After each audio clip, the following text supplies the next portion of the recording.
Au tep la famille, j'espère que ça se passe bien de votre côté. Bah, comme prévu, votre frère MOBALI MAKASI sur la chaîne des Kamites qui parle aux Kamites. Donc j'espère que vous êtes bien assis, j'espère que vous avez bien mangé, serrez votre ceinture parce que les amis, ça va être chaud. Pourquoi? Parce qu'aujourd'hui, ben, en exclusivité, vous allez avoir le Dr.Umar Johnson. Et oui, je dis bien, c'est pas un rêve. Vous ne rêvez pas, c'est la réalité. Donc le professeur Umar Johnson est avec nous. Est-ce que frère est le frère qui va traduire c'est le même frère qui avait traduit aussi pour la sœur qui était là pour la dernière fois, ceux qui étaient connectés, c'était la sœur Queen Thaïs. Frère, tu m'entends? Oui, je t'entends. Brother Umar Johnson, are you there with us? Yes, I am. Thanks for having me on the show. Fantastique. Merci de m'accueillir dans votre émission. Ok, parfait. Ici, comme c'est une chaîne panafricaine, où vraiment l'union, ben, c'est l'objectif.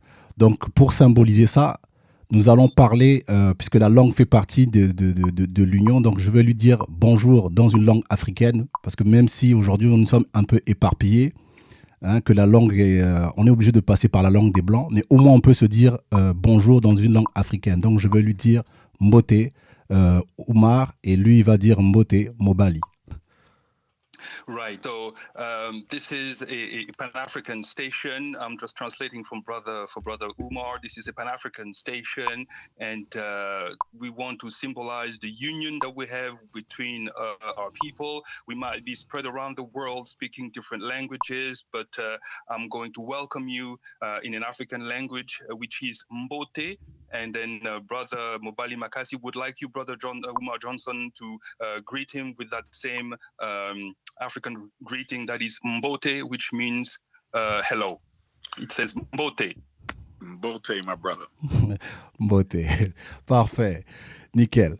Alors, ici, dans la sphère francophone, il y a beaucoup de gens en fait qui te connaissent, mais il y a aussi une grande partie qui ne connaissent pas tes travaux.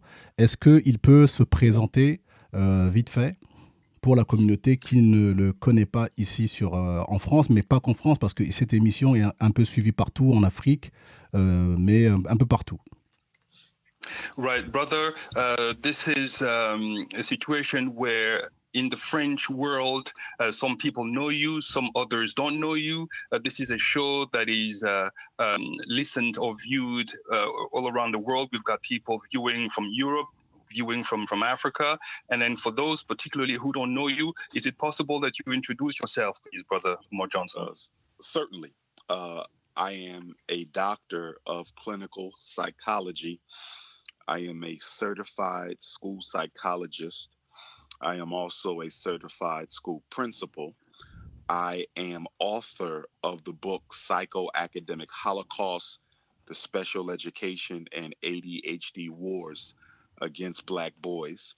I have written dozens of articles for various media outlets, magazines, newspapers, websites.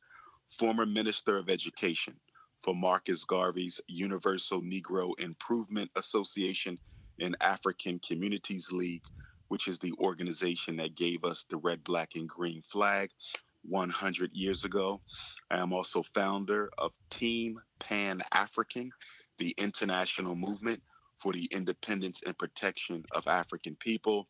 And right now, I am in the process of building the Frederick Douglass and Marcus Garvey RBG International Pan-African Leadership Schools to properly educate African boys, Black African boys around the world, initially starting with a school in Delaware that we just purchased last year, but we ultimately want to have a worldwide, global Pan-African school district for all of our children, the boys and the girls. Donc, le frère Dr. Umar Johnson est un docteur qui est spécialisé en psychologie clinique. Il est également un psychologue qui opère dans la sphère scolaire. C'est quelqu'un qui a écrit un bouquin qui s'appelle Did you say Psychoacademic Holocaust, brother? Yes. Yeah. Donc, en fait, il a écrit un bouquin qui s'appelle Psycho-Academic Holocaust. Donc, c'est en fait l'Holocauste psycho-académique, à savoir comment est-ce qu'on combat les enfants à l'école. C'est quelqu'un qui a écrit divers articles. Il a écrit divers articles dans les magazines, dans les journaux, sur des sites Internet. Il est également directeur d'école. Alors, c'est quelqu'un qui a mis au point une organisation qui s'appelle Team Pan-African, donc l'équipe panafricaine. C'est une équipe dans laquelle il veut vraiment faire avancer son message. Il est également le fondateur d'une école qui s'appelle Frederick Douglass and Marcus Garvey School, donc l'école de Frederick Douglass and Marcus Garvey. Et c'est vraiment le projet pour lui d'éduquer les enfants, donc les enfants kamites. Et ce projet débute dans l'État de Delaware aux États-Unis, mais le but final, c'est de pouvoir avoir cette école qui va se répandre un petit peu partout dans le monde. Ok, parfait frère, vraiment.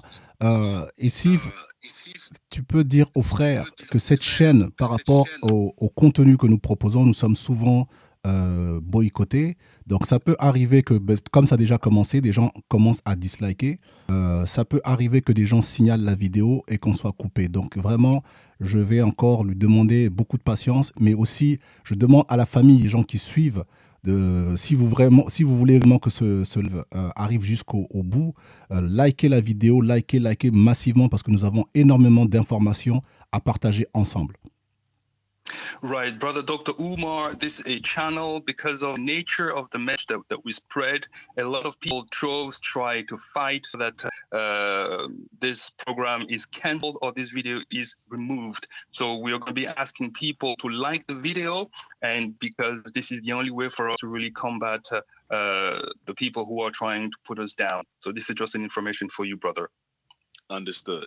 Ok. Et presque que si on nous sûre parce que soit coupé, soit YouTube nous bloque, qu'on sera obligé de relancer la vidéo. Yes, so just in case we are being censored or blocked by YouTube, don't worry, stay put. We will relaunch and restart the show. Are you there, brother Umar? Yes, sir. I follow. Right. Okay. Okay. Parfait. Alors, ici, le constat est simple. Notre peuple est malade. C'est bien, nous avons Dr.Umar Johnson. Mais avant qu'on ait si on veut guérir quelque chose, il faut d'abord apprendre à le connaître. Ici, je vais poser d'abord une première question. Ma question est la suivante.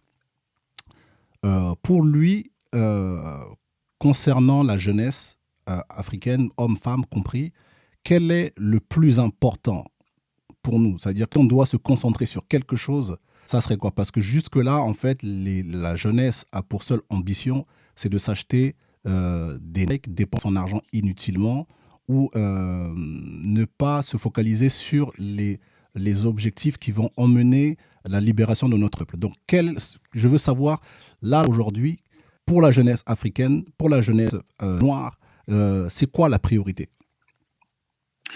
This is the first question to you, Brother Umar. When we look around us, we realize that our people is a very, very sick people, and this people that needs healing. So according to you, when you see the youth, when you see boys and girls, when you see men and women, according to you, what is the most important thing that we should be focusing on in order for us to reach our liberation? Because bear in mind, most of us are wasting their time buying sneakers, buying things that are not really productive to help us liberate our people. Education and economics are the foundation of any liberation struggle. On the education side, we must socialize African children so that they understand their obligation to the liberation struggle. Most people don't understand that education is not the primary responsibility of a school. The primary responsibility of a school is socialization. That is first. Socialization, which is the teaching of children how to work together for the benefit of the community. That is first.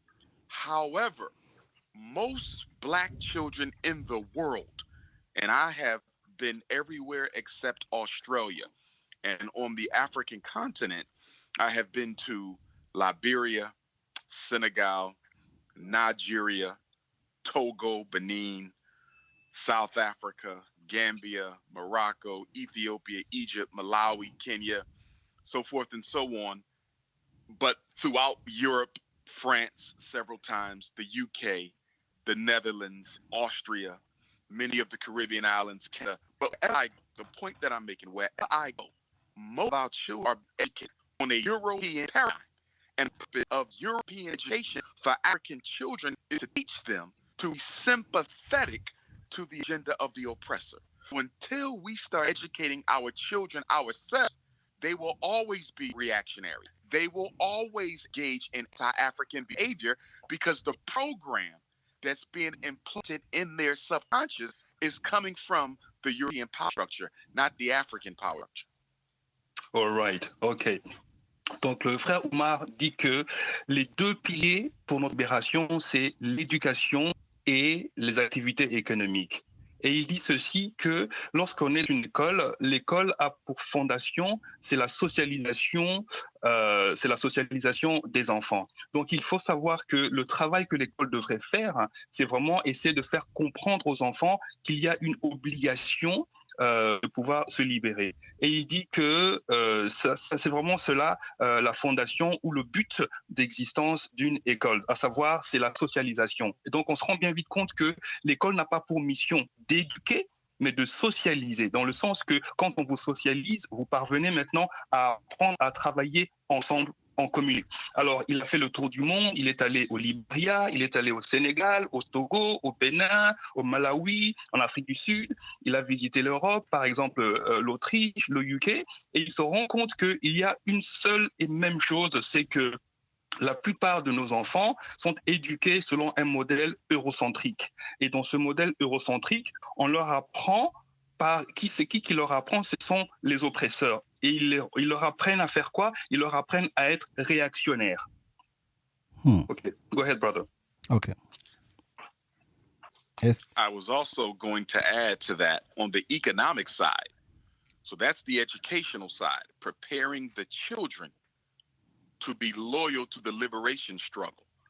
On the economic side, until we are able to meet the basic needs of African people, food, clothing, shelter, security, healthcare, so forth and so on, until we can meet the basic needs of our people, they will always be prone to identify with the oppressor. Whoever feeds the people will earn their loyalty. Whoever feeds the people will earn their loyalty. One of the reasons that the African race has more traitors than any other race, because the African race, we are the most insufficient. We are the least self-sustaining of all the human families. We are the one group that is not able to directly provide for the needs of our people. Now, we could, if we cut out the World Bank, we could, if we cut out the International Monetary Fund, we could, if the nations of Africa collectively agreed to stop paying on debts that they should not owe in the first place. So materialistically, we could do it. But as a result of all of these inquisitions that have been made into the lives of Black folk, Africans around the world, it has become difficult. But until we get back to controlling our own resources and providing opportunities for our people, they will always identify with the power structure, because a hungry man is loyal to his stomach first. His stomach will come first and then the nation. So until we can put the food that is in his stomach, we can expect him to be loyal to the nation. Ok, donc le frère, il reprend, il dit qu'effectivement, ce qu'il disait au début, c'est que l'éducation est absolument critique, à savoir important, parce que c'est à travers l'éducation qu'on apprend à être loyal à notre combat de libération. Et il revient maintenant sur le second volet, qui est l'aspect économique, parce qu'il dit qu'à travers ce volet économique, c'est là où on apprend l'importance de meet our needs, à savoir de pouvoir combler nos besoins. À savoir quels sont ces besoins, c'est la nourriture, c'est une maison, ce sont les soins de santé. Alors il dit que si on n'est pas capable de fournir de la nourriture, de fournir des logements, de fournir des soins de santé pour notre peuple, eh bien ce peuple-là, il va toujours s'identifier à nos oppresseurs. Parce que celui qui vous nourrit, celui qui vous donne à manger, celui qui vous donne une maison, celui qui vous soigne, eh bien vous allez être loyal par rapport à la personne. Et ce n'est pas étonnant que justement, nous, notre communauté kamite, c'est la communauté qui a le plus nombre de traîtres. Pourquoi? Parce que nous ne sommes pas capables de nous nourrir nous-mêmes, etc. Donc, on doit être capable à un moment donné de pouvoir refuser les directives de la Banque mondiale, les directives du Fonds monétaire international, parce que également, il faut qu'on puisse commencer à refuser de payer la dette qui nous est injustement imposée. Parce qu'il y a une certaine inquisition qui est mise en place contre nous et c'est assez difficile, mais il faut qu'on puisse se libérer de ça pour qu'on puisse maintenant contrôler nous-mêmes nos ressources. Parce que l'estomac de quelqu'un qui est affamé, eh bien, cet estomac va toujours être attaché à la personne qui vous apporte à manger. Donc, on doit vraiment comprendre qu'on doit apprendre à produire la nourriture nous-mêmes. Ok.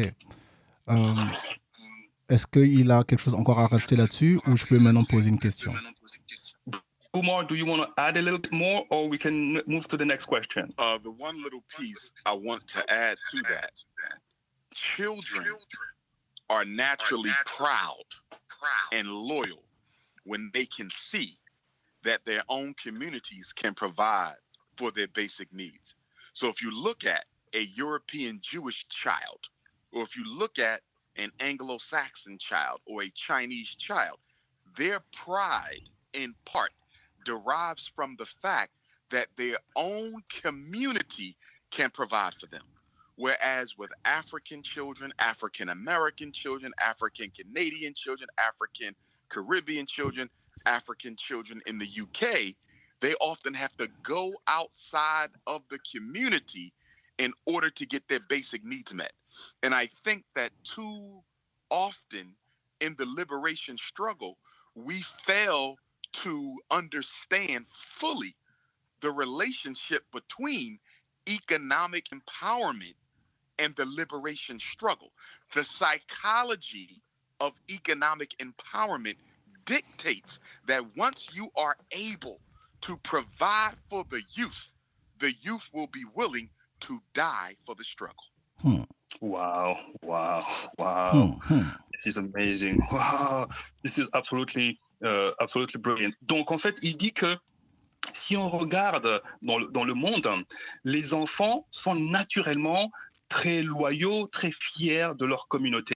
Mais ils sont fiers de la communauté qui pourvoit à leurs besoins. Parce que si vous regardez les enfants juifs, si vous regardez les enfants chinois, si vous regardez les enfants anglo-saxons, vous allez voir que ces enfants-là ont quelque chose en commun, ils sont fiers de leur communauté. Mais la communauté qui pourvoit à leurs besoins, la communauté qui les aide et qui les protège. Mais alors, les autres enfants kamites, à savoir nos enfants à nous, ce sont les seuls enfants qui, eux, sortent de leur communauté pour en fait être satisfaits dans les autres communautés. Et donc, il faut se rendre compte qu'il y a une relation entre les activités économiques et la libération. Parce que si on aide cette jeunesse, si on pourvoit pour eux, on va se rendre compte que ces enfants-là, ils vont être prêts à mourir pour la libération. Wow, parfait. Les amis, likez, s'il vous plaît, parce que là, on n'a même pas encore commencé. Là, c'est encore l'entrée. Donc, likez, sinon, on va signaler la vidéo et puis on ne pourra pas finir le live. Donc, ici, les amis, je compte sur vous. Ok, et maintenant, j'ai bien compris que l'éducation et l'économie, j'ai toujours pensé que c'était le cas, parce que personnellement, je pense que les Africains ne manquent pas d'argent, mais comme l'éducation ne suit pas, nous dépensons de l'argent sans aucune stratégie et nous renforçons l'économie des gens qui ne nous aiment pas. Mais ici, il y a quand même un problème parce que j'ai l'impression que ces gens-là que nous combattons avaient déjà anticipé. Parce que nous ne pouvons pas faire de l'éducation si nos familles, si les femmes qui sont censées, qui donnent déjà l'éducation, le cerveau ne fonctionne pas. Parce que pour ces femmes, la seule priorité, c'est d'avoir le sac Gucci et puis de regarder des séries américaines. Maintenant, donc, nous allons avoir un problème d'éducation. Quel est son point de vue là-dessus? Okay, so we realized that we Black people have got money. We realize that we've got problems all around us, but the question that MOBALI MAKASI is asking you is that we cannot educate our people if our women are not educated, because we realize that our sisters will be fighting to buy the latest Gucci bag.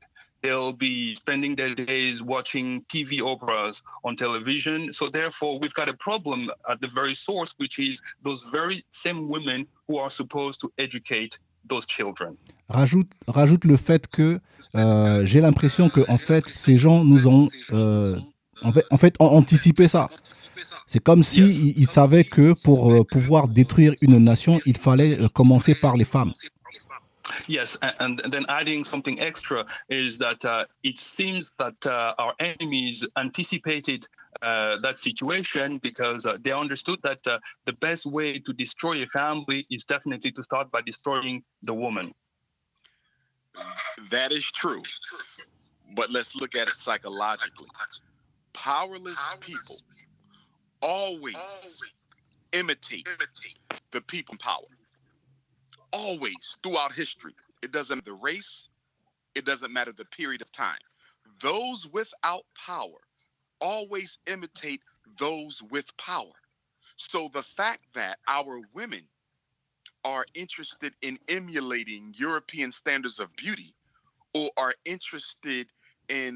more interested in European materialism than they are in African liberation, that's not a problem. That's a symptom of a problem. That is only the symptom. It is not the problem itself. The problem itself is, why are African women and men emulating European standards of wealth, European standards of beauty, European standards of education? And it is because those without power always want to be like the ones who have the power. Once we become liberated, our women will love to look naturally African. They will love to be unapologetically African. Once we are liberated, our men will stop chasing after white women, and they will happily dedicate themselves to their own African women. You see, and on the flip side, many African populations around the world who don't identify with the race. So you have a lot of, for example, Puerto Ricans in Puerto Rico who are members of the African race biologically, but they identify with the Spaniards psychologically. The same thing in Cuba, the same thing in Brazil, in the Dominican Republic. There's different places around the world where Africans don't even identify as Africans. They identify with the European blood. Exactly. Well, guess what? If we come to power tomorrow, those same groups of Africans who say they are not Black will automatically reclaim their African identity again overnight. And why will they do that?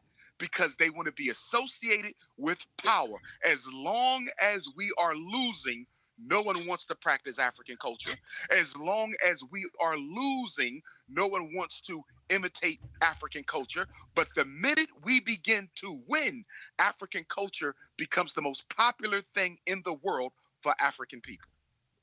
Wow. Ok, fantastique. So, donc oui, tu as raison. En fait, il faut que tu saches que les personnes qui n'ont pas de pouvoir vont toujours avoir cette tendance d'imiter les gens qui ont le pouvoir. Alors, nos femmes, en fait, elles s'intéressent justement à imiter les standards européens, à savoir le matérialisme, à savoir la beauté, etc. Alors ça, ce n'est pas un problème, c'est un symptôme. D'accord, parce que il faut savoir que le problème, c'est qu'on veut imiter richesse, on veut imiter la beauté, on veut imiter l'éducation, on veut être comme. C'est parce que ce sont ces problèmes-là où ça provient du fait qu'on veut imiter ceux qui ont le pouvoir. Alors, le jour où nous allons être libérés, c'est ce jour-là où nous allons vraiment commencer à aimer le fait d'être kamite. C'est ce moment-là que nous allons commencer à arrêter, et ça c'est pour les nous allons commencer à arrêter de courir après les femmes blanches. Parce qu'il faut bien savoir que ce problème est tellement si profond que même si on prend le cas des portoricains, on prend le cas des Cubains, on prend le cas des Brésiliens, on prend le cas des Dominicains, on se rend bien vite compte que ce sont des populations qui ont un héritage kamite, mais on se rend compte qu'ils veulent toujours s'identifier aux Espagnols parce qu'on veut toujours essayer d'singer les personnes qui sont au pouvoir. Alors, je vous dis ceci, si nous reprenons le pouvoir demain, eh bien, vous allez vous rendre compte que ces personnes qui veulent s'identifier aux Espagnols, du jour au lendemain, ils vont réclamer leur identité kamite parce que les gens veulent toujours et aiment s'identifier au pouvoir en question. Mais aussi longtemps que nous sommes une équipe perdante, il n'y a personne qui veut s'intéresser et s'identifier à nous. Mais dès que nous allons gagner, on va se rendre compte que les gens vont vouloir s'imiter ou en tout cas s'associer à notre culture, à notre identité. Wow. Franchement, on est bon. Dis-moi, est-ce qu'il veut encore approfondir ou je peux poser une question? Brother, do you want to carry on or we can move on to the next question? We can go to the next question. Ok. On peut aller à la prochaine question prochaine. Ici, on peut faire un constat très simple. Il n'y a pas un endroit au monde où les Noirs ne sont pas opprimés, tués, massacrés, discriminés, ainsi de suite. Aucun. Même sur le continent, aujourd'hui, on en est à un point où les Chinois nous chicotent sur notre propre sol. Mais il y a quelque chose qui fait que nous avons un peu du mal à réagir. C'est-à-dire que, comme on nous a séparés, lorsque ça va arriver, par exemple, à nos frères aux États-Unis, on se dit « Ah, c'est pas nous, c'est les Afro-Américains. Nous, on est en Europe, on n'est pas concernés. » Donc, on continue à manger les pâtes. Et du coup, il n'y a pas une réaction massive, en fait. C'est-à-dire que chacun essaie de pleurnicher dans son coin.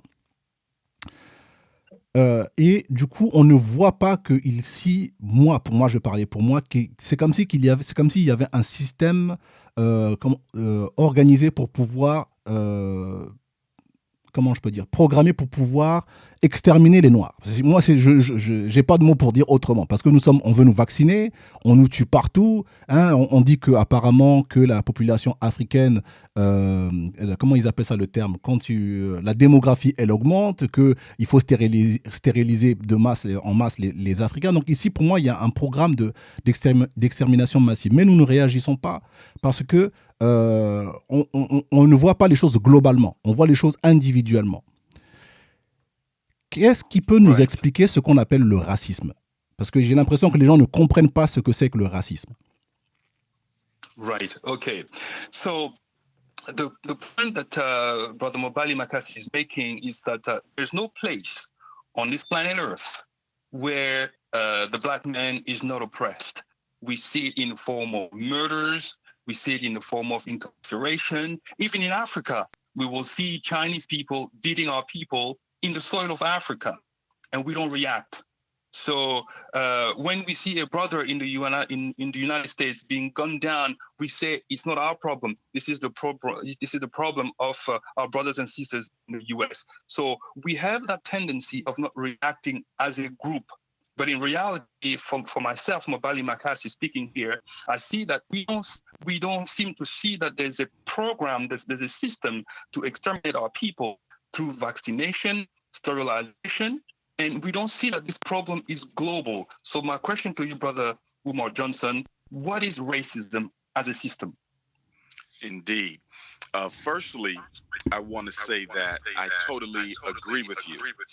And one of the reasons why our people, members of the African family throughout the diaspora, do not see the international connection of oppression between African people is because the Pan-African consciousness has been rather low up until recently. I look at the death of the Honorable Marcus Garvey in 1940, that caused a dip in Pan-African consciousness. Of the death of Osajifo, Dr. Kwame Nkrumah, that caused a dip in the Pan-African consciousness.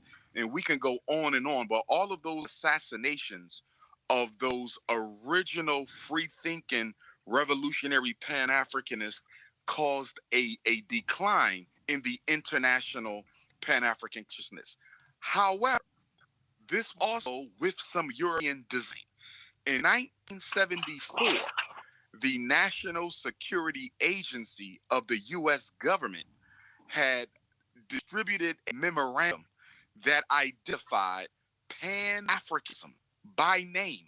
Pan-Africanism and Black nationalism, which put together is Pan-African nationalism, was considered the greatest threat to American foreign interest and to American foreign policy. They needed to deliberately disrupt the operational unity between Africans in the various continents, and in particular, Africans in Africa and Africans in America. Under no means should those two groups be allowed to unite. And I believe that that propaganda that has taught African Americans that Africans don't want them, and that propaganda that has taught Africans on the continent that African Americans don't want to be a part of them, that propaganda has been kept alive for decades. So although we ourselves struggle with a self-hating anti-African consciousness, we have to also recognize that France and Belgium and the UK and the US have a vested interest in making sure African people never unite globally, because the solution to the one world order, the solution to global white supremacy is the international solidarity of African people. Who can stop us once we unite globally? We are already the most minerally rich people in the world. We are already the most biologically sophisticated people in the world. Once we unite, there's not a weapon, there's not a bomb, there's not a military that can stop African people. Pan-Africanism is the greatest threat to global white supremacy. D'accord. Donc, il est totalement d'accord avec toi. En fait, notre peuple, il est opprimé. On se rend compte que son niveau de conscience est très, très bas. Et ça, on peut le dater, parce que si on revient vers les années 40, au moment de la mort de Marcus Garvey, au moment de la mort de Kwame Nkrumah, on se rend compte que tous ces assassinats, quand ils ont eu lieu, on s'est rendu compte que le degré de conscience de notre peuple, il chutait. Mais il faut savoir ceci, il faut savoir que c'est dans les années 74 que le gouvernement américain avait spécifiquement identifié le problème ou le danger pour lui, à savoir le panafricanisme et le nationalisme noir aux États-Unis. Alors, le gouvernement américain avait établi que le panafricanisme et le nationalisme noir aux États-Unis étaient la plus grande menace en termes de politique étrangère des États-Unis. Donc, c'est à partir de ce moment-là, d'accord. Donc, c'est à partir de ce moment-là qu'il y avait un effort délibéré de déstabiliser les Kamites dans le monde, mais également aux États-Unis. À savoir que les États-Unis avaient comme mission de vraiment bloquer, d'empêcher l'union qui pouvait se faire entre les peuples Kamites du monde. Donc, il y a une propagande exacerbée pour nous séparer, parce que ces gens se rendent compte que si on est unis, ça va être un danger. Donc, le but du jeu, c'est nous garder séparés. Alors effectivement, on peut se rendre compte qu'il y a les Afro-Américains qui n'aiment pas les Africains. On se rend compte que les Africains, eux, n'aiment pas les Afro-Américains parce que justement, ce système, il fonctionne, c'est de nous garder séparés. Alors la seule solution qui est viable, c'est la solidarité. Parce que qui peut nous arrêter si nous sommes unis? Parce que nous avons déjà des minerais comme ressources minières. Nous avons une sophistication dans notre inventivité. Donc notre unité n'a aucune limite, parce que dès qu'on est unis, il n'y aura personne qui pourra nous écraser. Donc le mot d'ordre, c'est juste un seul mot, c'est le panafricanisme. Wow. And let me add to that. Let us be clear that the number one strategy of white supremacy throughout history against African people has been divide and conquer, separate and rule. That's how they got us in the beginning. Divide and conquer, separate and rule. Put this tribe against this tribe, this nation against this nation. The blacks who are Christian against the blacks who are Muslims. The light skin against the dark skin. The educated against the non-educated. the American African against the continental African. That is how he did this. The Honorable Marcus Garvey said, one of the greatest weapons used against the Negro is disorganization. We are not in the condition we are in as Africans just because we're black. We are also in the condition we are in as Africans because we keep ourselves disorganized. The European is no greater than the African. The Chinese are no greater than the African, but they are more organized. And so until we begin to understand the extreme necessity of political, economic, and social organization, we cannot win. Kwame Ture, Stokely Carmichael, Pan-Africanist, he said, if you organize a little bit, you get a little bit done. If you organize sometimes, you can sometimes get something done. But if you don't organize at all, you will never get anything done. The Negro is disorganized. The reason we as Africans are disorganized is because we are cursed, God said, with petty differences. We have to overcome our petty differences. Europe is not a utopia. British don't necessarily like the French. The French don't necessarily like the Italians. The Italians don't necessarily like the Jews. The Jews don't necessarily like the Irish. But when it comes to the collective interests of European people, differences are put on hold long enough for white supremacy to remain in control. The Chinese don't necessarily like the Vietnamese. The Vietnamese doesn't necessarily like the Koreans, and so forth and so on. But guess what? When it comes to the best interests of Asian people, they will unite. The same thing in the Arab states.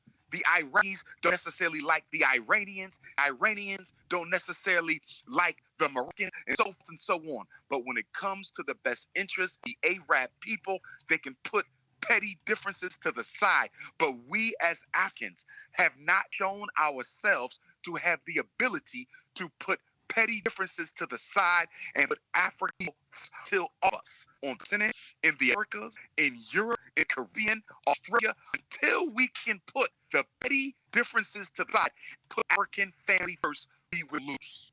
Wow. D'accord. D'accord. Alors, il faut que la stratégie, c'est d'y pour régner.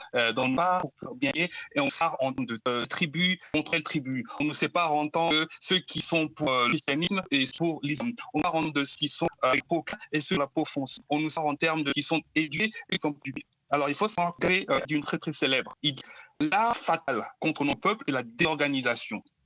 Il dit, si vous regardez de vous, vous vous rendez compte que les Chinois disaient, parce qu'ils font une extrême nécessité d'être organisés politiquement, socialement et économiquement. Même des grands comme Kwame l'avait bien dit, quand on est organisé, on peut avoir un résultat. Si on n'est pas organisé, on peut parfois. Mais si on n'est pas organisé, on ne va jamais avoir de résultat. Il faut que nous mettions de côté nos petites querelles du tout. Parce qu'ils se rendent compte qu'on ne sont pas tous des amis. Les Français détestent les Italiens, qui eux-mêmes détestent les Irlandais, qui eux-mêmes détestent les Juifs. Mais lorsqu'il s'agit de l'intérêt commun de ces gens-là, ils se rendent compte qu'ils peuvent mettre de côté leurs querelles et avancer. C'est la chose en Asie. Les Chinois détestent les Vietnamiens détestent les Coréens, mais lorsqu'il s'agit de l'intérêt de ces personnes-là, ils mettent de côté leurs divergences, s'unissent ensemble. Même au Moyen-Orient, les Égyptiens ne sont pas iraniens, eux-mêmes n'aiment pas qu'un, mais les intérêts du peuple arabe, ces gens mettent de côté leurs querelles pour s'unir. Parce que celui qui ne montre pas l'aptitude à mettre de côté ces différences-là ne peut jamais y arriver, et notre Africain doit prendre exemple sur ces éléments qui ont été cités. Wow. Let me add another piece if I can. As it relates to propaganda, I think one of the greatest propaganda pieces that the European power structure has put out to perpetuate the notion that Africans in the West should not work with Africans in the East was the Black Panther movie that came out 2 years ago. Disney's Black Panther. I believe that without question, was a CIA-sponsored movie.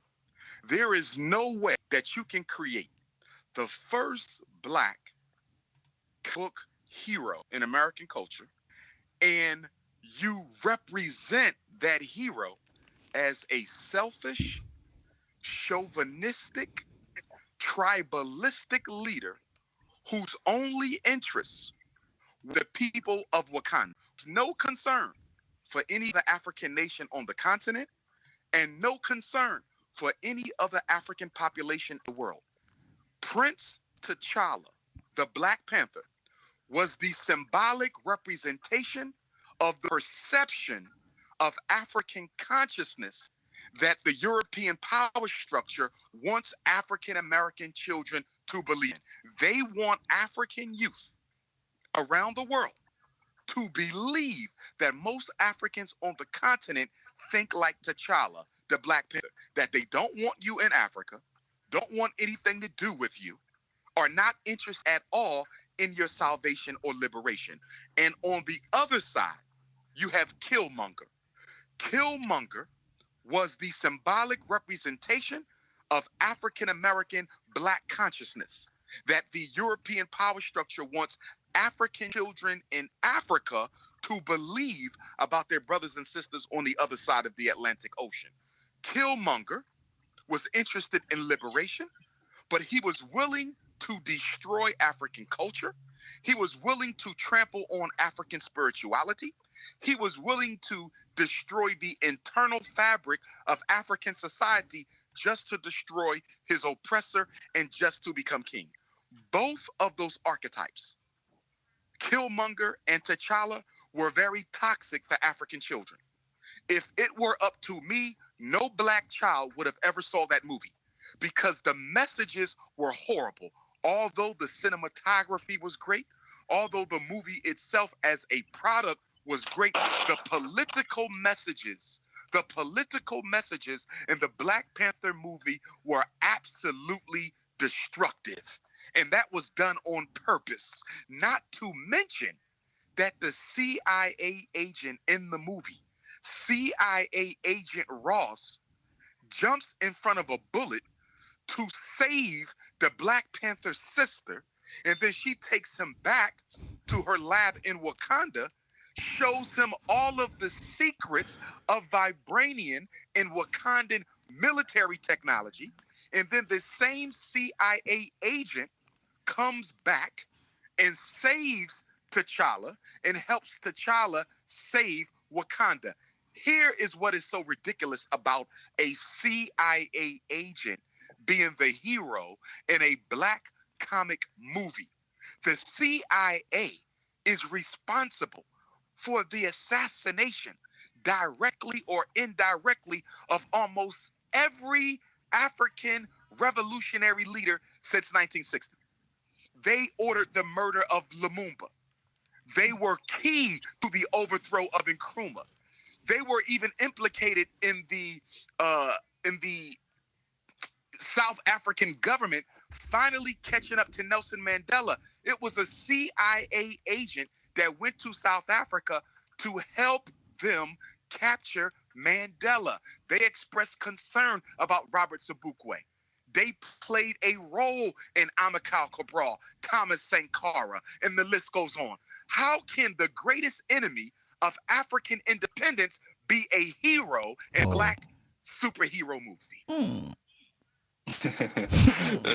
This is absolutely brilliant, brother. So yeah, so basically, the greatest, la plus grande propagande qui est utilisée contre notre peuple, eh bien, c'est qu'on se rend compte que notre ennemi, par exemple, veut toujours montrer, par exemple, que nous avons un conflit entre les Africains de l'Est contre les Africains de l'Ouest. Et alors, par rapport à ça, je peux par exemple parler du film Panther, le film de Walt Disney. Alors, selon moi, Umar Johnson, je crois que le film Black Panther, c'est un projet qui a été sponsorisé par la CIA.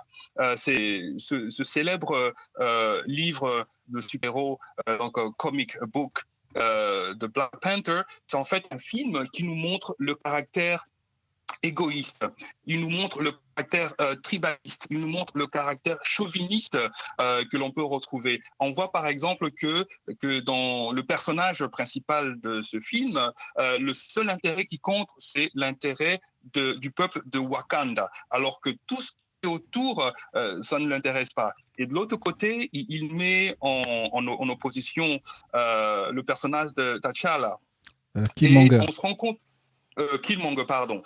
Donc voilà. Donc en fait, selon lui, je ne vais pas rentrer dans tous les détails par rapport à ce film, pour ceux qui ont vu ce film, ce qu'il veut montrer en fait, c'est que il n'est pas possible d'avoir un film de super-héros kamite où la personne qui est à la cote, la personne qui est à l'honneur, c'est quelqu'un qui est un super-héros, enfin c'est quelqu'un qui est votre ennemi. Alors il dit que dans ce film, selon lui, aucun enfant kamite ne devrait aller voir ce film parce que des deux côtés, que ce soit du côté de Killmonger ou que ce soit du côté de T'Challa, on se rend compte qu'il y a toujours un élément que l'on retrouve, à savoir la destruction de la culture, la destruction de la fondation même du peuple qui est représenté dans ce film.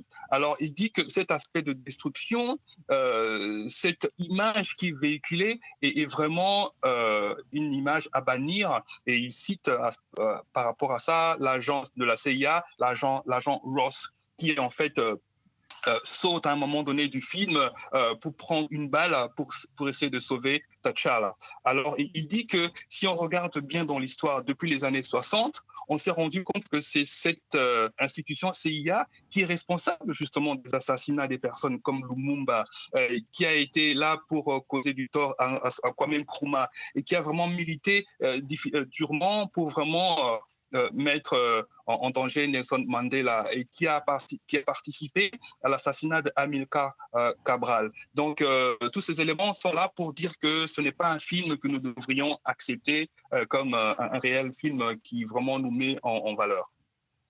Parfait. Est-ce qu'il veut encore rajouter ou bien... Do you want to add on something else, brother, or we move on to the next?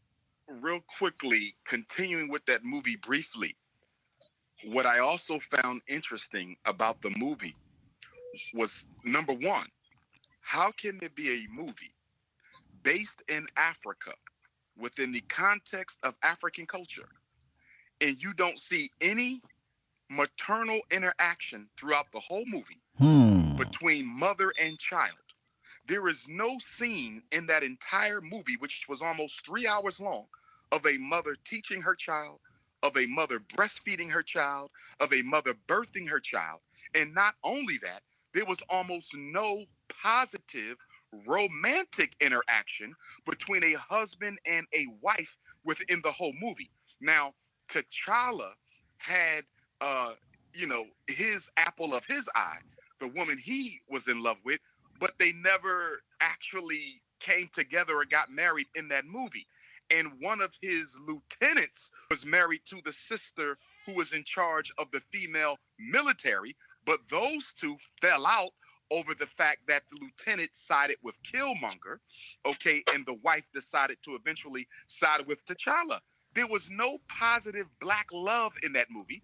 There was no mother-child or father-child intimacy in that movie. And I believe that was done on purpose in order to pave the way for population control propaganda in the form of homosexuality, lesbianism, and a reduction of African life. Because after all, if you're trying to reduce the population of African people with homosexuality, abortion, hysterectomy, police genocide, black on black fratricide, hunger, disease, COVID, the list goes on. Why would you put images of strong, positive black families in this movie? Why would you put images of impregnated African women in this movie? Why would you put images of black women and black men raising their children? There was no black family at all in a movie based in Africa. Right. Brother, I'm going to translate and then I'll come back to this topic because this is a very important topic that is homosexuality and LGBT. Just stay put. Donc, je vais traduire ici. Attends, frère. Parce que ici, quand on commence à toucher des trucs sensibles, les amis, c'est le moment de liker. Parce que là, ce qui va sortir, là, on va ouvrir une porte. Donc, c'est le moment de liker parce que je pense que là, d'autres personnes vont commencer à réagir. Faites-le. Vas-y, frère. Donc, donc dans le film Black Panther, bien que ce film est basé et le film se déroule en Afrique, on ne voit aucune scène d'une maman qui aime un enfant. On ne voit aucune scène d'un papa qui aime une maman. On ne voit aucune relation entre frères et sœurs. Donc, on ne voit pas des scènes où un papa ou une maman enseigne à un enfant. On ne voit pas des scènes d'une maman qui allait son enfant. On ne voit pas une maman qui donne naissance à son enfant. Donc, en fait, c'est un film où les actions ou les scènes romantiques ne sont pas du tout représentées. Je ne vais pas aller dans les détails par rapport à ce film, mais ce qu'il faut en retenir, c'est quoi? C'est qu'il n'y a aucune image positive de l'amour kamite, entre kamites. Un papa qui aime son enfant, une maman qui aime sa fille. Il n'y a aucune intimité, quelque chose qui valorise justement cet amour qui peut exister entre des hommes et des femmes kamites. Alors, d'après moi, le but principal qui est caché derrière ce film, c'est population control, à savoir réduire la population. Et comment cela est fait? C'est fait à travers l'homosexualité, c'est fait à travers des abortions. Comment tu dis ça en français? J'oublie le mot. Abortion. Arrêter les grossesses. Ah, ok. L'avortement. L'avortement, voilà. Donc, homosexualité, avortement, les crimes entre kamites, le Covid. Donc, tous ces éléments montrent très bien que dans le film Black Panther, il n'y a aucune image de la famille kamite ensemble. So, brother Umar, I'd like to ask you the question. Since you mentioned homosexuality, according to you, do you think that it is a deliberate strategy from our enemies to use the homosexuality agenda, the LGBT agenda, as a way to curtail our struggle for liberation, where you see the Black Lives Matters, the LGBT, who says that their struggle is similar to our struggle? What do you have to say? Donc, je pose la question au frère Umar Johnson et je lui dis, est-ce que selon toi, est-ce que tu ne te rends pas compte que les choses que revendiquent les homosexuels, ce que revendique le mouvement LGBT, le mouvement Black Lives Matter, qui en général souvent disent que leur combat, eh bien, c'est le même combat que le combat que nous avons pour nous libérer. Est-ce que tu ne penses pas que ce sont des stratégies qui ont été mises au point pour dérailler justement notre focus qui devrait rester sur la libération du peuple kamite? Go ahead, brother. To answer the question, yes.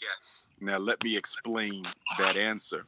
But let me first say to those brothers and sisters who may be listening from around the world, I love all African people, even those I disagree with.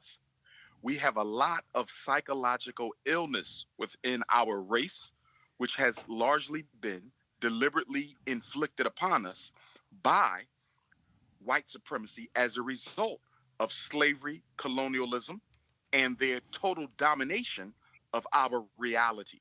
As we begin to heal, we will also be able to rid ourselves of many of these cancerous behaviors and lifestyles that have been placed upon us by our oppressor. With that being said, let's go back. Dr. Martin Luther King Jr. was assassinated in 1968, April 4, 1968. The very next year, the Stonewall riots took place in New York City. The Stonewall riots was a homosexual...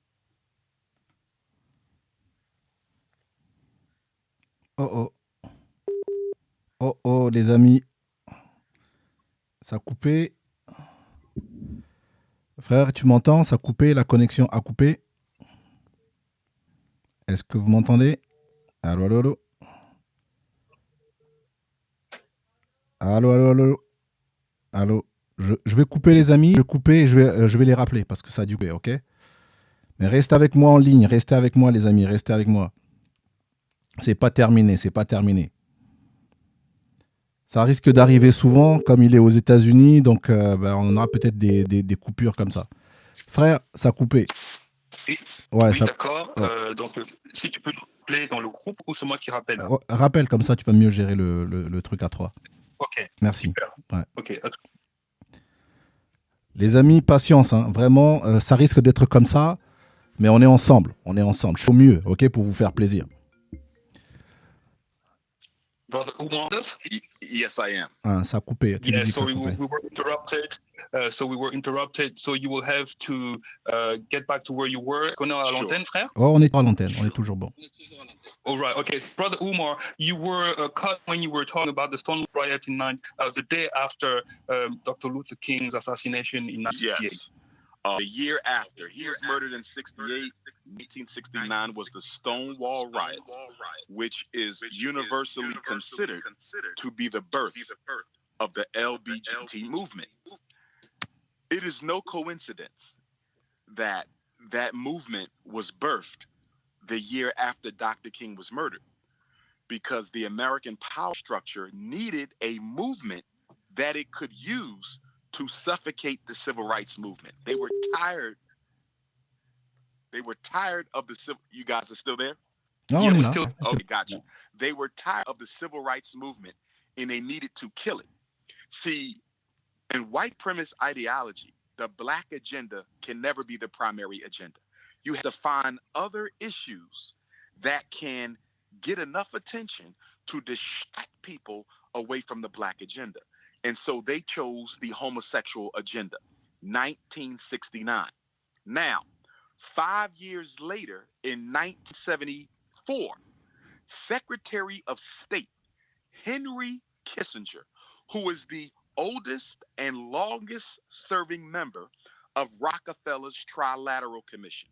The Trilateral Commission was created in 1974 by Zbigniew Brzezinski, who was lead think tanker for the Rockefellers. He was also the gentleman that engineered Barack Obama's presidency. Zbigniew Brzezinski, he also identified Pan-Africanism as a threat to American foreign interests. The Trilaterals was created by Zabrinsky for the Rockefellers in 1974 to coordinate global control through the United States, the United Kingdom, and Japan. Kissinger, who was Secretary of State at the time, produced a national security study memorandum number 200. And I encourage all of your listeners to download this from the internet, the full text, and read it. It's NSSM 200, National Security Study Memorandum 200. The entire document was about population control. And more pointedly, it was about global African population control. This document stated that America needed to do something about the expanding population on the African continent. And in essence, Kissinger's memorandum stated that if we do not do something to control the explosion of birth on the African continent, that will make it more difficult for us to be able to extract the resources out of the soil of Africa. So to make a long story short, too many black people being born in Africa causing a problem for America's ability to rape Africa. I'm going to say it one more time. Too many black people being born in Africa is making it difficult for America to rape Africa's natural resources. That was 74. Now, that same year, the same year that Kissinger's memorandum came out, the American Psychiatric Association reclassified homosexuality from a mental disease to a normal lifestyle. That is not a coincidence. The reason homosexuality was no longer considered an illness is because they needed to use it as a weapon for population control, and they also needed to use it in order to blot out the civil rights movement in America. Let's go forward. 1980, Jimmy Carter is president of the United States, and another security study is released. 6 years after the Kissinger study in 74, in 1980, we get Global 2000. So you have NSSM 200 in 74, and then you have Global 2000 in 1980. Global 2000 reiterated the concerns of the 1974 Kissinger study. And Global 2000 said too many people are being born in the world. And because there's too many people being born in the world, there won't be enough food there won't be enough fuel to amongst them. It basically said if you want to protect the humans that are already on the planet, then you're going to have to control population growth in Africa. Now, is it a coincidence that the same year or 1 year later, 2 years later, between 1980 and 1982, right after Global 2000, first documented case of AIDS is the. These are not coincidences. These are not coincidences. And then with the presidency of Barack Hussein Obama, 2008, 2009, you get a black president who everybody's thinking is going to do something for black people except me. I knew he wasn't. But Barack Obama popularized. They used a black president to popularize LBGT, not only in the United States, but all throughout the world, and in particular in Africa. Mm-hmm. Here's the question you have to ask yourself. Why would a United States president, especially a black one, be going to Africa and threatening African nations with the withholding of loans and the withholding of financial assistance if you do not legalize homosexuality? Why is the legalization of homosexuality in Africa so important to the United States government that Barack Obama threatened the president of Liberia? He threatened the president of Tanzania. He threatened the president of at least a dozen other African nations who would not acknowledge same-sex marriage as a legally acceptable form of family structure. Why is that? And the reason is because homosexuality is being used as a weapon to destroy the traditional African family. And if you can destroy the traditional African family, you can destroy African people. Wow. Right. OK. So, alors, il est tout à fait d'accord avec toi par rapport à ce que tu as dit. Il faut savoir ceci, c'est que je dois commencer par dire que j'aime notre peuple dans sa globalité. Je suis conscient qu'il y a des maladies qui nous étaient infligées, des maladies que nous avons reçues à travers l'esclavage, à travers le colonialisme, et que nous allons devoir nous battre jusqu'au jour où nous allons être débarrassés ou guéris de toutes ces maladies. Alors, revenons un petit peu dans l'histoire. Le 4 avril 1968, notre cher Dr. Martin Luther King est assassiné. Un an plus tard, en 1969, il y a cette fameuse... Ces fameuses tensions qui a eu lieu aux États-Unis, dont le fameux Stonewall Riot. Alors, qu'est-ce qui s'est passé? C'est à cette année-là qu'on a connu la naissance du mouvement LGBT. Mm-hmm. Ce n'est pas une coïncidence. Ce n'est pas une coïncidence parce que c'était un plan qui avait été mis au point parce que le gouvernement américain voulait trouver le moyen d'étouffer le mouvement et l'ampleur que prenait le mouvement de droits civiques aux États-Unis, dont justement Martin Luther King était le visage le plus connu. Parce qu'il s'avérait que pour le gouvernement américain, l'agenda kamite, c'est vraiment quelque chose qui ne devrait pas être en fait considéré comme la chose la plus importante. Donc le combat des kamites, ce n'est pas quelque chose qu'on doit vraiment supporter et soutenir. Donc il fallait trouver un moyen de distraire la population pour s'orienter sur quelque chose d'autre. Alors, regardez bien ceci. En 1974, il y a Henry Kissinger, qui était le ministre des Affaires étrangères aux États-Unis. Alors, lui, il est venu avec un mémo qui s'appelle le NSSM 200. D'accord. Donc, le NSM 200, c'est le National Memorandum Population Control. Donc, c'était en fait un document dans lequel on expliquait la manière dont on allait s'y prendre et procéder pour limiter la population de notre peuple. Et dans cette même année, il y a un monsieur qui est très connu, à savoir Zbigniew Brzezinski. Et c'est cette même personne qui est également à la base, c'est lui qui nous a donné le président Barack Obama. Eh bien, lui également, il s'est appelé à mettre au point un système pour coordonner la manière de contrôler de manière globale le peuple dans le monde. Parce que le but et le mot d'ordre très très simple, arrêter l'explosion démographique du peuple kamite.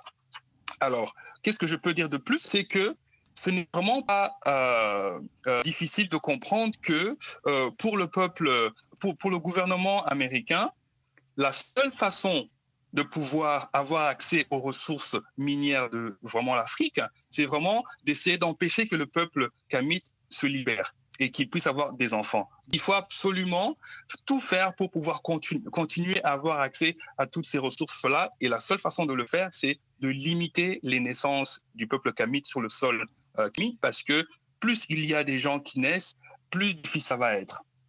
Donc, après, nous arrivons dans les années 80, et dans les années 80, il y a l'arrivée au pouvoir du président américain Jimmy Carter. Et Jimmy Carter va arriver avec un autre projet qui s'appelle Global 2000, donc le projet global de 2000, qui lui est similaire à ce qui se passait déjà 6 années auparavant, où il a dit ceci: il y a beaucoup trop de naissances sur le sol africain, parce que le problème, et ça c'était l'excuse qui avait été avancée, c'était que s'il y a beaucoup trop de naissances, on n'aura pas assez de nourriture, on n'aura pas assez de pétrole et des choses comme ça. Donc, résultat des courses, il faut limiter les naissances. Alors, chose curieuse, c'est à cette même époque qu'apparaît le virus du sida. Et donc, on se rend compte que c'est justement le président Obama, lorsqu'il devient président, c'est lui-même qui va populariser le mouvement LGBT. Donc, c'est un mouvement qui a été vraiment utilisé par le président Barack Obama, qui s'en est même pris aux présidents des pays comme le Libéria, comme de la Tanzanie, des pays qui justement étaient opposés à libéraliser système d'homosexualité, parce que ces pays avaient compris que l'homosexualité, c'était une arme de destruction du peuple.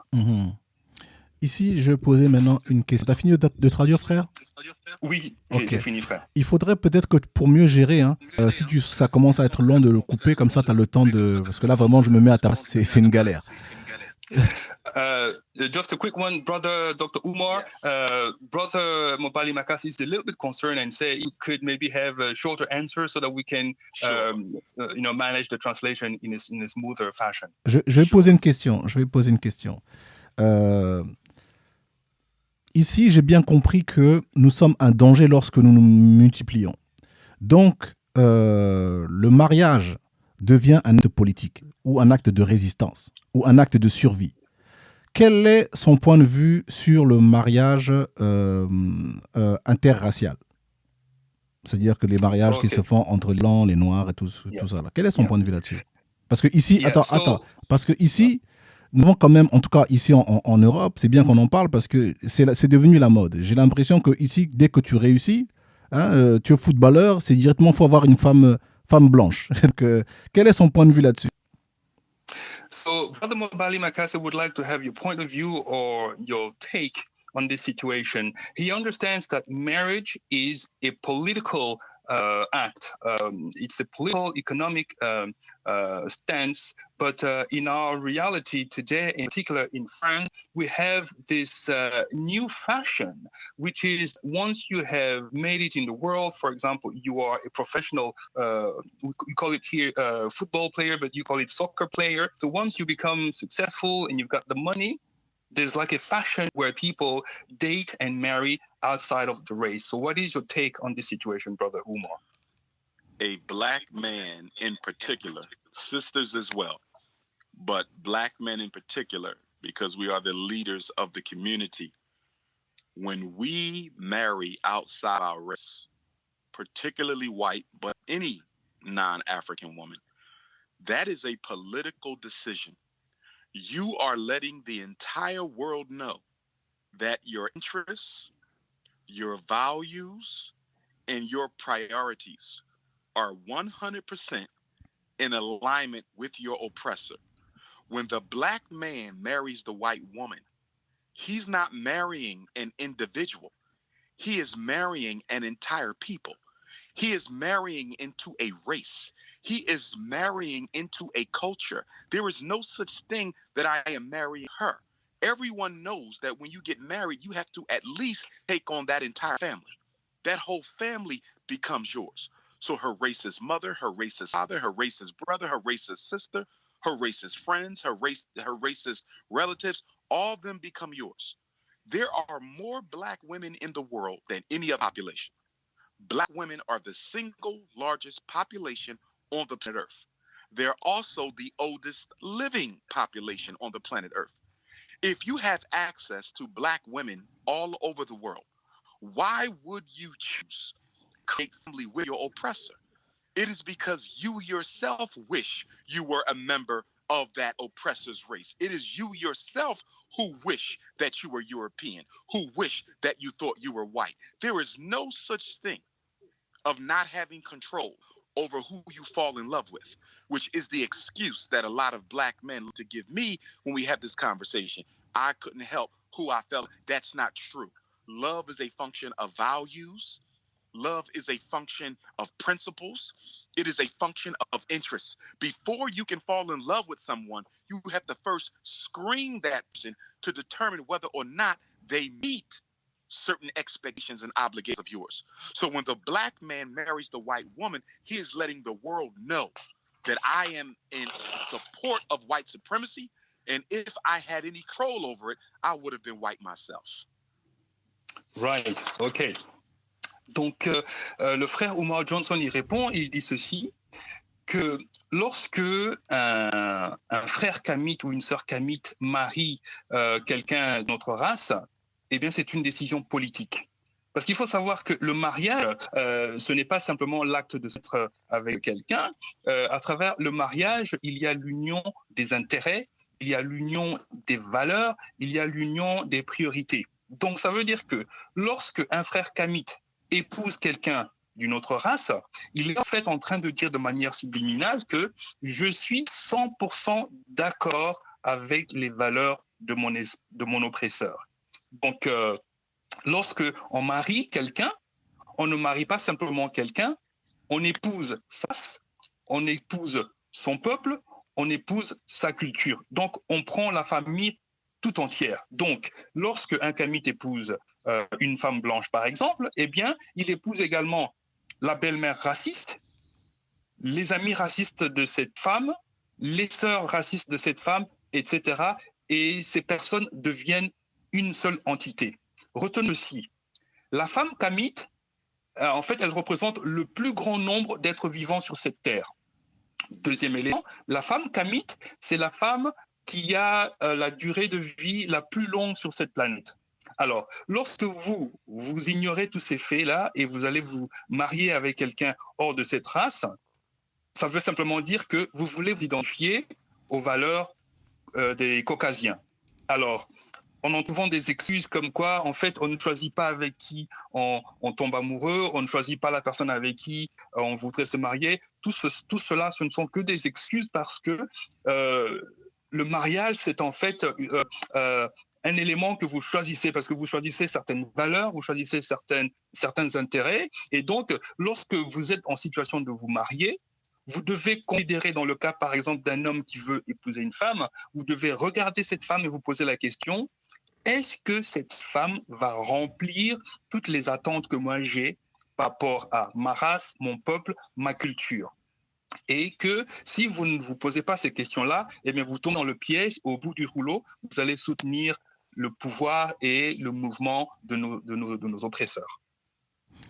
Est-ce qu'une personne qui est mariée à une locoderme peut, comment je peux dire, elle peut être crédible lorsque cette personne dit « j'aime ma race ».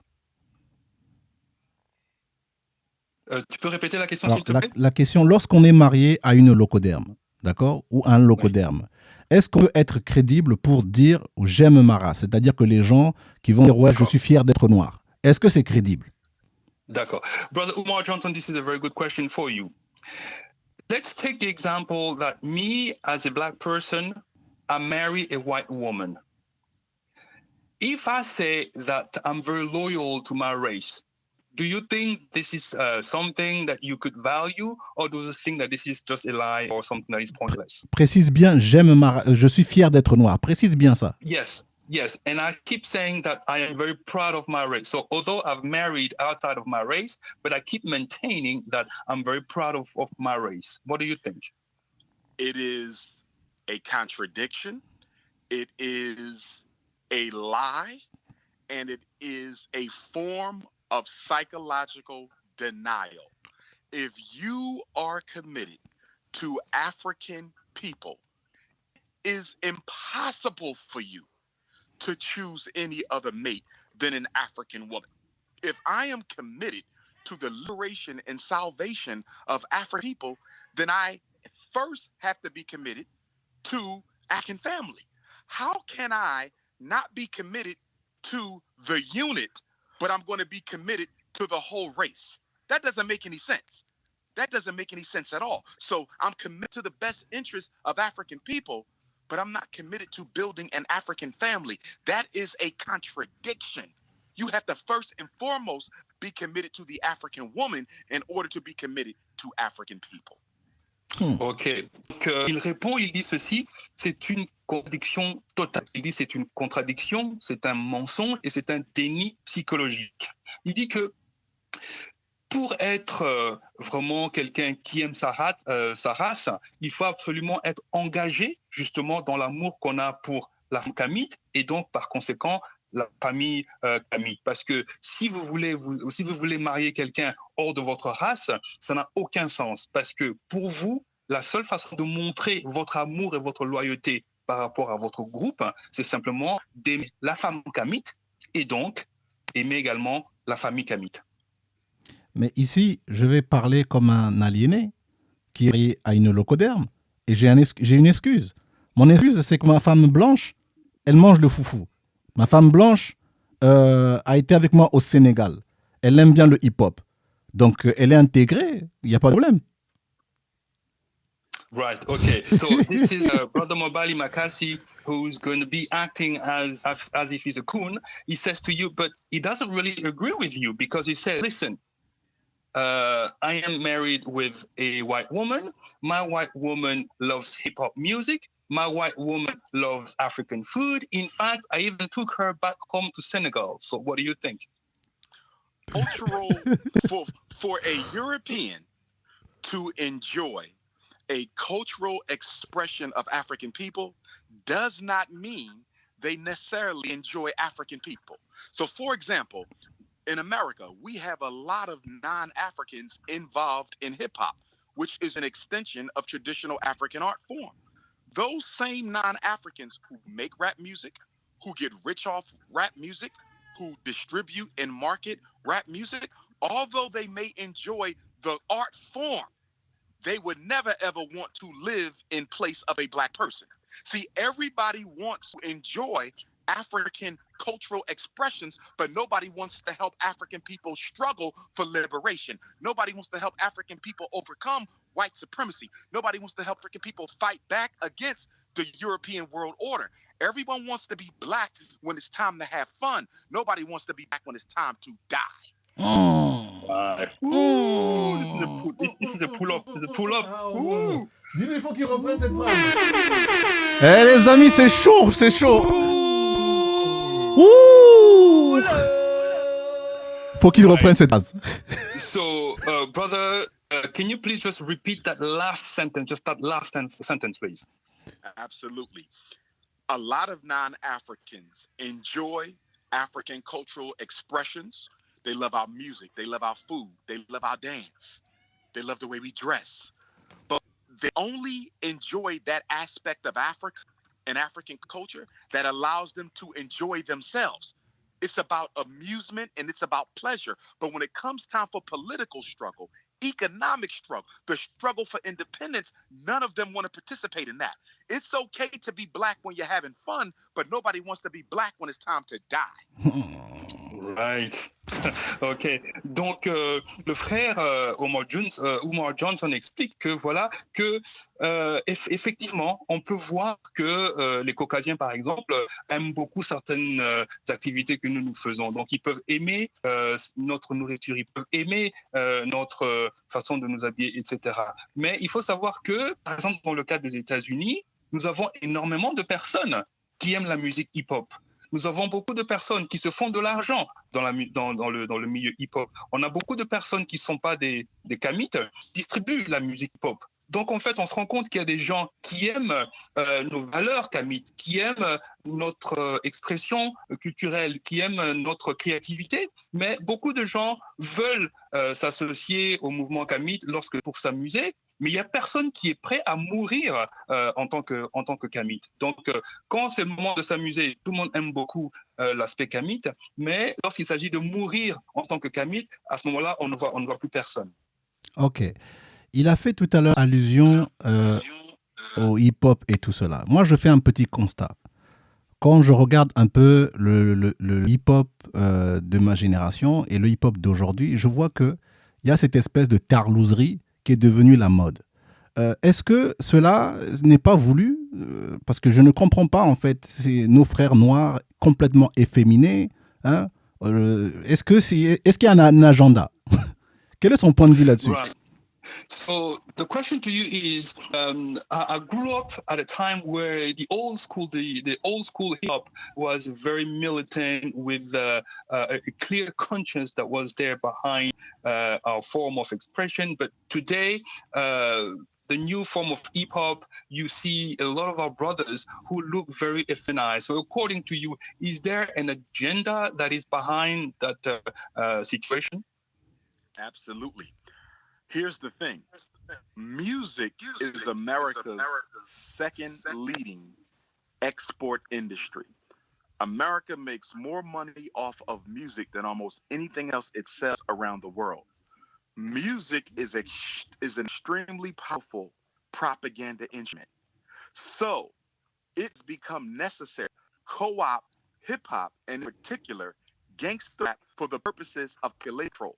And that's why you're starting to see more and more LGBT artists. You're starting to hear more and more pro-LGBT lyrics. And you're starting to see many popular masculine artists dress in more effeminate clothing. They're wearing skirts. They're wearing dresses. I just saw, what was the gentleman's name? He was on the front of Madame Mosley magazine. Pharrell, the producer Pharrell, was on the front of, I think it was Vogue or Madame Mosley, in a full dress. I've seen Kanye West, even Jay-Z, wear what looks to be like a skirt on stage. So you see the popularity of homosexuality. And what happens with many artists is they feel like they have to endorse whatever the prominent popular social movements are, so they don't lose their fan base. So in essence, a lot of our artists have prostituted themselves to the population control agenda by going along with the social movement of LGBT. Thing you said earlier, and that was the attempt by the LGBT movement to hold itself equal to the struggle for Black equality and liberation. Nothing could be a worse comparison than the struggle for Black liberation and the struggle for LGBTism. Black people are not fighting to have sex. We are not fighting to have sex. We're fighting to be free. Those are two totally different things. We are fighting to be what we were when we came out of our mothers, African people, which is something that can never be changed. Homosexuality is a behavior. You can choose to do it. You can choose not to do it.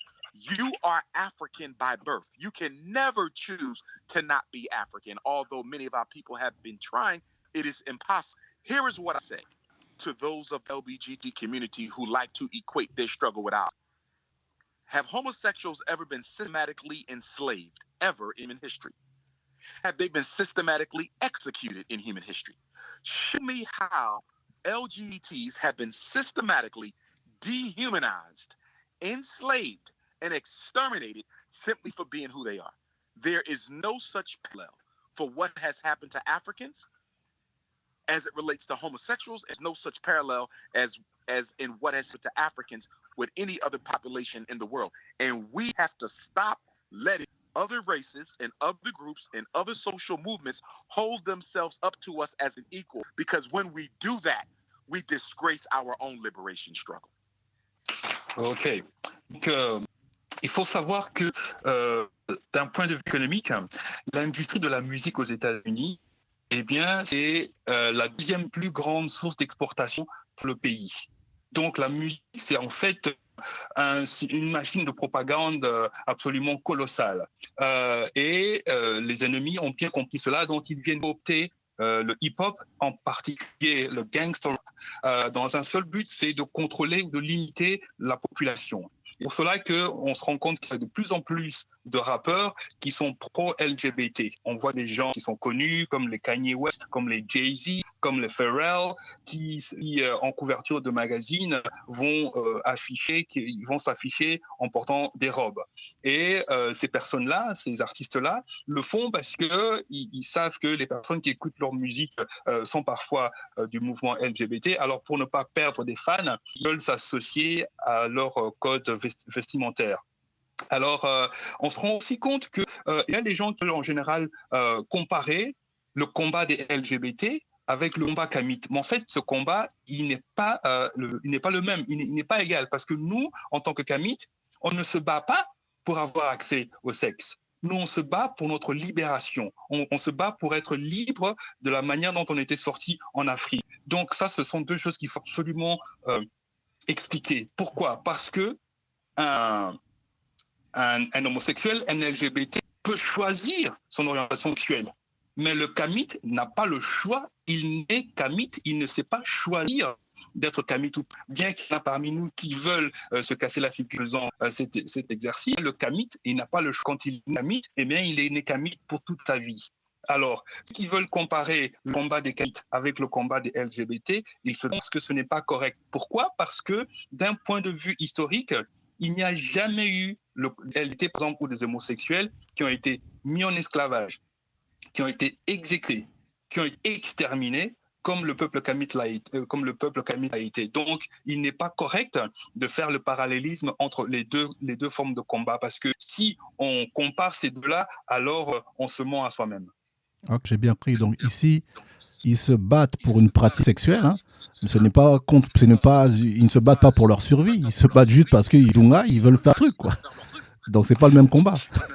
So effectively, Brother Umar Johnson, Brother MOBALI MAKASI says that indeed he really understands that indeed the LGBT and the homosexual plan is not to fight for their survival, it is to fight for their choices, their sexual orientation. Absolutely. And let me also say this. The next stage in this population control war is to have an openly gay African head of state. That is the next agenda. The Brother, next please. Brother, have you an need... openly gay African head of state. Brother, you need to say it again, please. Next agenda in the population control war against African people is to see to it that there is a democratically elected, openly gay African head of state. That is necessary in order to popularize and normalize same-sex relations on the continent. They a head of state who is openly gay, who will challenge the other heads of state to accept that type of family structure. Ok, donc le frère Umar Johnson, il dit que la prochaine étape, ce sera d'avoir un président, chef d'État en Afrique, qui est ouvertement homosexuel. Ce sera un président qui va être élu démocratiquement, parce que sa mission, ce sera de populariser cette nouvelle forme de structure familiale. Et ce président aura également pour mission de défier d'autres présidents pour leur montrer que le caractère homosexuel, c'est quelque chose de normal. Wow. Ici, tout à l'heure, j'ai posé une question sur le racisme, mais il ne m'a pas donné la réponse. Je vais encore insister. Pourquoi je fais ça ? Parce que ici, en Europe, nous avons un petit problème. Comme surtout la France, en fait, est sur l'assimilation. on ne voit pas le racisme. Et du coup, beaucoup de gens aujourd'hui disent que le noir peut être raciste. Hein, un noir peut être raciste et que, en fait, que toutes ces histoires-là de racisme, c'est tout le monde. Tout le monde peut subir le racisme. Quel est son point de vue là-dessus? Qu'est-ce que le racisme? Moi, je veux comprendre c'est quoi le racisme, qu'on comprenne bien ça. Right. So, Brother Umar, this is a question for you. Brother Ali MAKASI says, yes, indeed, you give an answer, but your answer, he's not really convinced because he doesn't see it very, very clear. He says, here in France, we don't see the reality for what it is. For example, we will come across people who will usually say that anybody can be racist. Blacks can be racist too. So the question to you, what is racism? How could you define and explain what is racism if everybody can be racist? Good question. Let me first say, one of the things that makes it more difficult for Africans in France to understand the nature of racism in France is because the French government is very clear in the way that it covers up its racism. For example, in France, from what I understand, they do not keep separate statistics based on race. So unlike in America or in the UK, where you can see how many black people are incarcerated, how many black children graduate, how many are killed by the police, how many are unemployed, statistics are kept based on the racial group that you belong to. In France, they don't do that. So one of the strategies that they use to keep our people ignorant to how racism operates in that society is simply by ignoring race altogether. And unfortunately, a lot of us also believe that if we ignore race, then racism will go away. Nothing could be further from the truth. The more you ignore it, the stronger it becomes. So then, what is racism? Mm-hmm. I'll let you translate that, and then I'll give the definition of racism. Right, okay. Alors, Yves, une des choses qui rend le racisme très difficile, on n'arrive pas à mettre le doigt dessus, c'est pour une raison très simple, c'est que le gouvernement en France est très malin. Il est très malin dans ce sens qu'on ne publie pas de manière ouverte des statistiques en fonction de la race. Par exemple, il n'y a aucune statistique qui montre le nombre d'incarcérations des Kamites par rapport à d'autres races, par exemple. On ne montre pas le nombre Kamites qui sont diplômés en relation avec les autres races. On ne montre pas le taux de chômage, par exemple, des Kamites en relation avec les autres peuples. Donc, ce manque d'information, c'est ça qui permet justement ou qui facilite le fait qu'on ne rende pas compte qu'on est dans un état raciste. Mais il faut savoir que ça, c'est une petite de l'autruche. Parce que ce n'est pas parce que vous ne voyez pas quelque chose que cette chose n'existe pas. Donc, le système français est très, très malin dans le sens qu'il utilise l'ignorance pour justement masquer une réalité qui est bel et bien réelle. Go ahead, brother. Okay. Racism requires teamwork. If there is no team, there is no racism. One of the most powerful deceptions that racism has used to keep us ignorant towards what it really is they have propagated this notion that racism is an individual phenomenon.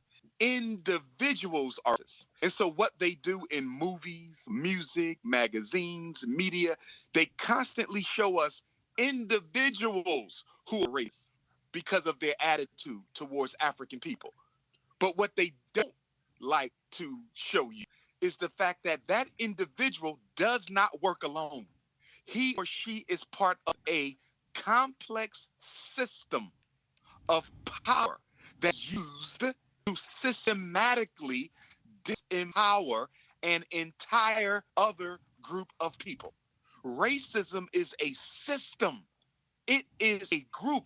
All white people are racist because all white people participate in the group. All white people acknowledge the existence of it, and all white people benefit from it. Let me say it again. Brother, hold on, yes. brother. Sure. You are saying that all white people are racist. Attends, faut que je traduise. Faut que je traduise là. Donc, vous avez entendu les amis, moi je mets le pull-up. Je me le pull-up. Je suis désolé. Donc, I am going to translate. Je vais traduire, mais je vais juste m'assurer que j'ai bien entendu. So, brother, I'm going to translate. I'm going to let you carry on. So, just make sure you said that all white people are racist, right? Everyone. ooh, Carry on. Okay. Go ahead. Now, let me explain why I say that. How can Dr. Umar say all white people are racist? Because when you understand that racism is a group system, it is not an individual personality disorder.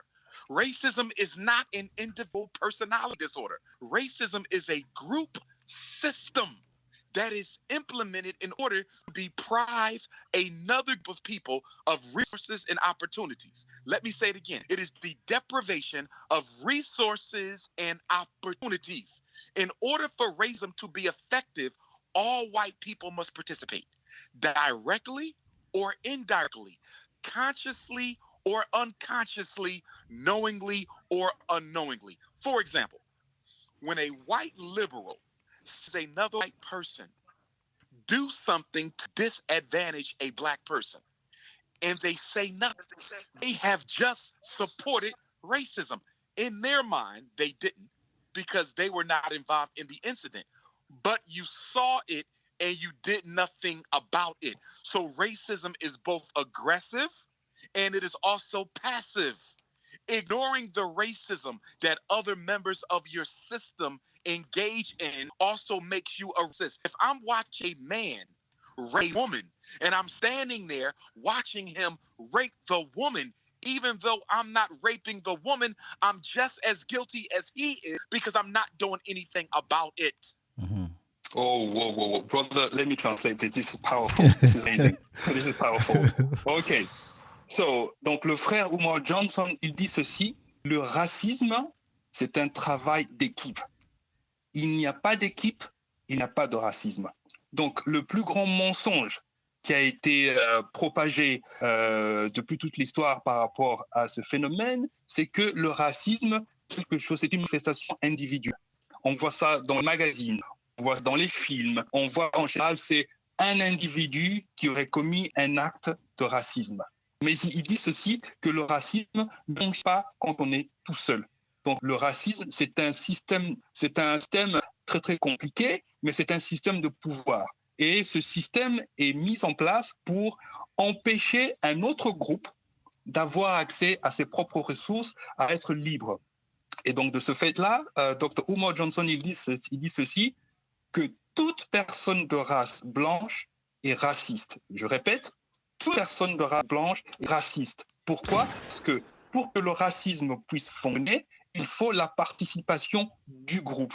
Et cette participation, elle peut être agressive ou elle peut être passive. Par exemple, si vous vous baladez dans la rue, vous voyez un homme en train de violer une femme et vous ne faites rien, bien sûr que vous n'avez pas participé dans l'acte de viol, mais le fait que vous êtes là à observer sans rien faire, eh bien, vous êtes également coupable. Donc, cette participation au racisme, elle peut être directe, elle peut être indirecte, elle peut être consciente ou elle peut être inconsciente. Donc, si vous êtes dans la rue, vous êtes témoin, et là je parle d'un blanc qui est témoin d'un raciste, on se rend compte que ce qui vient de se passer est raciste, mais en tant que personne blanche, vous ne faites rien, vous participez dans ce racisme-là. Frère, Okay, go ahead, brother Umar. j'ai mal aux dents. And let me say this. Yes. The reason African people cannot be racist is because we do not control the resources or the opportunities that white people or Chinese or European Jews or East Indians or anyone else needs in order to lead a successful life, in order to protect themselves, in order to develop their community. So if someone was to say, well, Dr. Umar is a racist, they have to demonstrate to you how I have been guilty of systematically withholding resources and opportunities from another group. Resources and opportunities that can lead to poor health care. Resources and opportunities that can lead to mass incarceration. Resources and opportunities that can lead to unemployment, that can lead to self-hate, that can lead to police genocide. They have to show you systematically how I am withholding opportunities, and resources. No one person can practice racism against an entire group of people. No one person can practice racism against an entire group of people. Bill Gates cannot do this by himself. Donald Trump cannot do this by himself. If all white people were not racist, racism would have already been destroyed. Let me say it again. If all white people were racist, racism would have already been destroyed. You know why? Because there would have been too many cracks, too many chinks in the armor, too many soft spots within the system that would have allowed black people an opportunity to regain equality. The reason why racism has been so stunningly effective is because there are no gaps. And the reason there are no gaps is because all white people understand that they have a commitment to keeping white privilege in existence. Wow, this is amazing. Ok, donc le racisme, il s'agit simplement de cette manière de se comporter qui est de contrôler les ressources. Et c'est ce contrôle-là, justement, et cette manière d'empêcher certaines personnes d'accéder à ce qui leur revient de droit, c'est ça qui fait qu'on est raciste. Quelqu'un peut venir me trouver et me dire, oui, Umar Johnson, vous êtes raciste. Moi, je dirais, d'accord, mais prouvez-moi que j'ai systématiquement empêché les gens d'avoir accès à leurs ressources. Je leur ai empêché d'avoir accès aux soins de santé. Je les ai incarcérés de manière massive et j'ai pratiqué une politique de génocide par la police. On se rend bien vite compte que je n'ai pas fait toutes ces choses-là. Alors, il faut savoir il n'y a aucune personne en tant qu'individu qui peut pratiquer le racisme. Parce que le racisme ne peut pas se pratiquer tout seul. Il faut faire partie d'un groupe. Bill Gates tout seul ne peut pas être raciste. Donald Trump tout seul ne peut pas être raciste. Tout ça veut dire que ces gens-là doivent fonctionner en tant que groupe. Parce que en tant qu'individu, on ne peut pas le faire. Il faut être ensemble. Alors, comment est-ce que ce système de racisme n'a pas été détruit? Il n'a pas été détruit simplement parce que ce système est bien ficelé. Il n'y a pas, en fait, il n'y a pas d'espace, il n'y a pas de point faible. Le système est très, très bien verrouillé et c'est à cause de ça que justement que ce racisme, il perdure. Et donc, dès l'instant où il y a une fissure, à ce moment-là, le système pourra s'effondrer. Est-ce que le frère va encore progresser? Let me also say this. The reason why we as African people have trouble understanding racism is because the system of racism is extremely foreign to the African worldview. We as a people have never, ever tried to create a system that would intentionally sabotage another group's progress or existence. That is totally anti-African. So when you tell Black people that there is a system in place that keeps you where you are, the reason why we're so apt to reject that notion is because from our worldview as humanists, Africans are the original humanists. We care and love everybody. From an African worldview, there can be no such thing as racism because it goes against everything we believe as African people. The other reason why it's so difficult for us to accept the reality of racism is because many of us are confused and psychologically disarmed by the fact that we have what we call white friends. So when you're surrounded by white friends, individuals who treat you good, you start getting confused about what racism is. And what African people need to understand is that your individual personal relationships with white people, your individual personal relationships with white people have absolutely nothing to do with that white person's obligation to uphold the system of racism that guarantees their people control. See, they have a relationship with you that's personal, but they have a political obligation to white supremacy.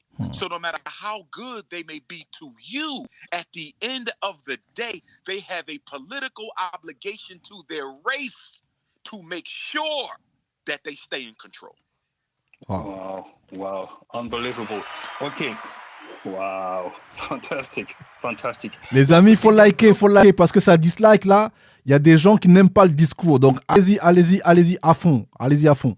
Frère, vas-y. Donc, il y a 2 points importants que le frère Dr. Umar Johnson a expliqué. Il y a 2 éléments qu'il aimerait mettre au point. Le premier élément qu'il voudrait expliquer ici, c'est la compréhension. La compréhension du concept en tant que tel de racisme. Il dit que le concept de racisme est si étranger à notre conception à un système qui intentionnellement sabote notre vie. Cette façon de se comporter est, il le dit lui-même, anti-African. C'est en fait contre nos principes, contre nos valeurs. Parce que nous, en tant que Kamites, nous sommes les premiers humanistes du monde parce que nous aimons tout le monde. Et donc, le racisme, c'est quelque chose qui est complètement en opposition avec notre façon de fonctionner. Ça, c'est le premier élément à citer. Le second élément à citer, c'est que nous sommes confus. On est floué et en même temps, on est désarmé par ce concept de white friends, avoir des amis blancs. Il faut savoir que il est effectivement vrai que vous pouvez avoir en tant qu'individu des amis blancs qui vous traitent correctement à vous personnellement.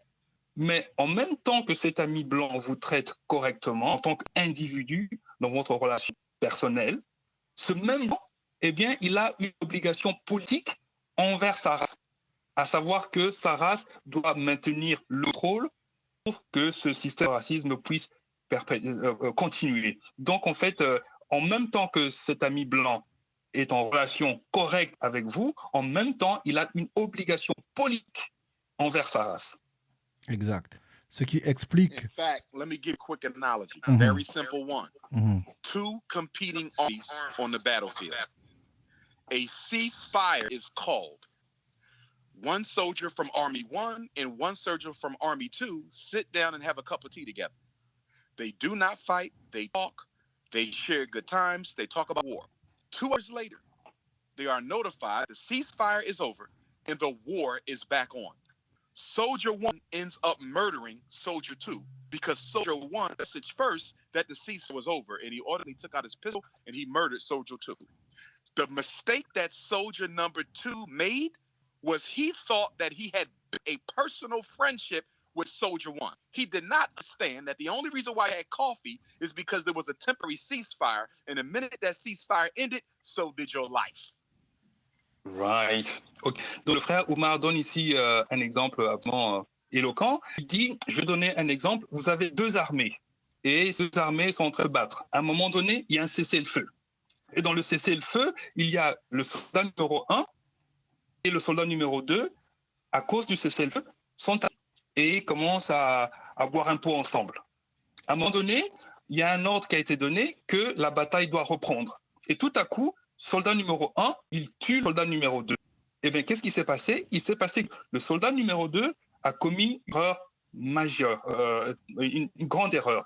L'erreur, c'est qu'il a pensé qu'il avait une relation personnelle avec le soldat, et cette naïveté justement qui a fait que finalement il a été tué par le soldat numéro 1. Est-ce qu'il veut encore développer ou on peut passer à une question? Do you want to carry on, brother? I wanted to go back and say this on the topic of the interracial relationships. One of the problems that creates is when the children are born from that union of the oppressed and the oppressor. That child is now a member of the oppressor community and the oppressed community. However, most children, like any individual, would rather identify with those in power, as we previously discussed. So when you create an African child with a non-African parent, that child will identify with the non-African parent because the child comes to learn that that is the group that has power and their group does not. Now, I totally believe that all Africans with an African parent, at least one, is an African. So I don't take issue with mixed race Africans. I don't even like to use the term mixed race. However, I do also understand that historically, mixed race Africans have always been used, not all of them, but more effectively, some of them have been used systematically against the rest of us. When the Europeans came to Africa, they bred with our women, and then they used that mixed race population to control their darker brothers. You see it in South Africa even today with the colored population who will never even acknowledge that they are African. So we have to recognize that when we give credence to these interracial relationships, looking at the creation of a population of Africans that can be used against the rest of us because they have an identity crisis because their mother is a victim of racism and the father is the perpetuator of racism. Why would we voluntarily create a situation and a population that could ultimately be used against the rest of us? Ok, donc le frère Umar Johnson, il dit ceci.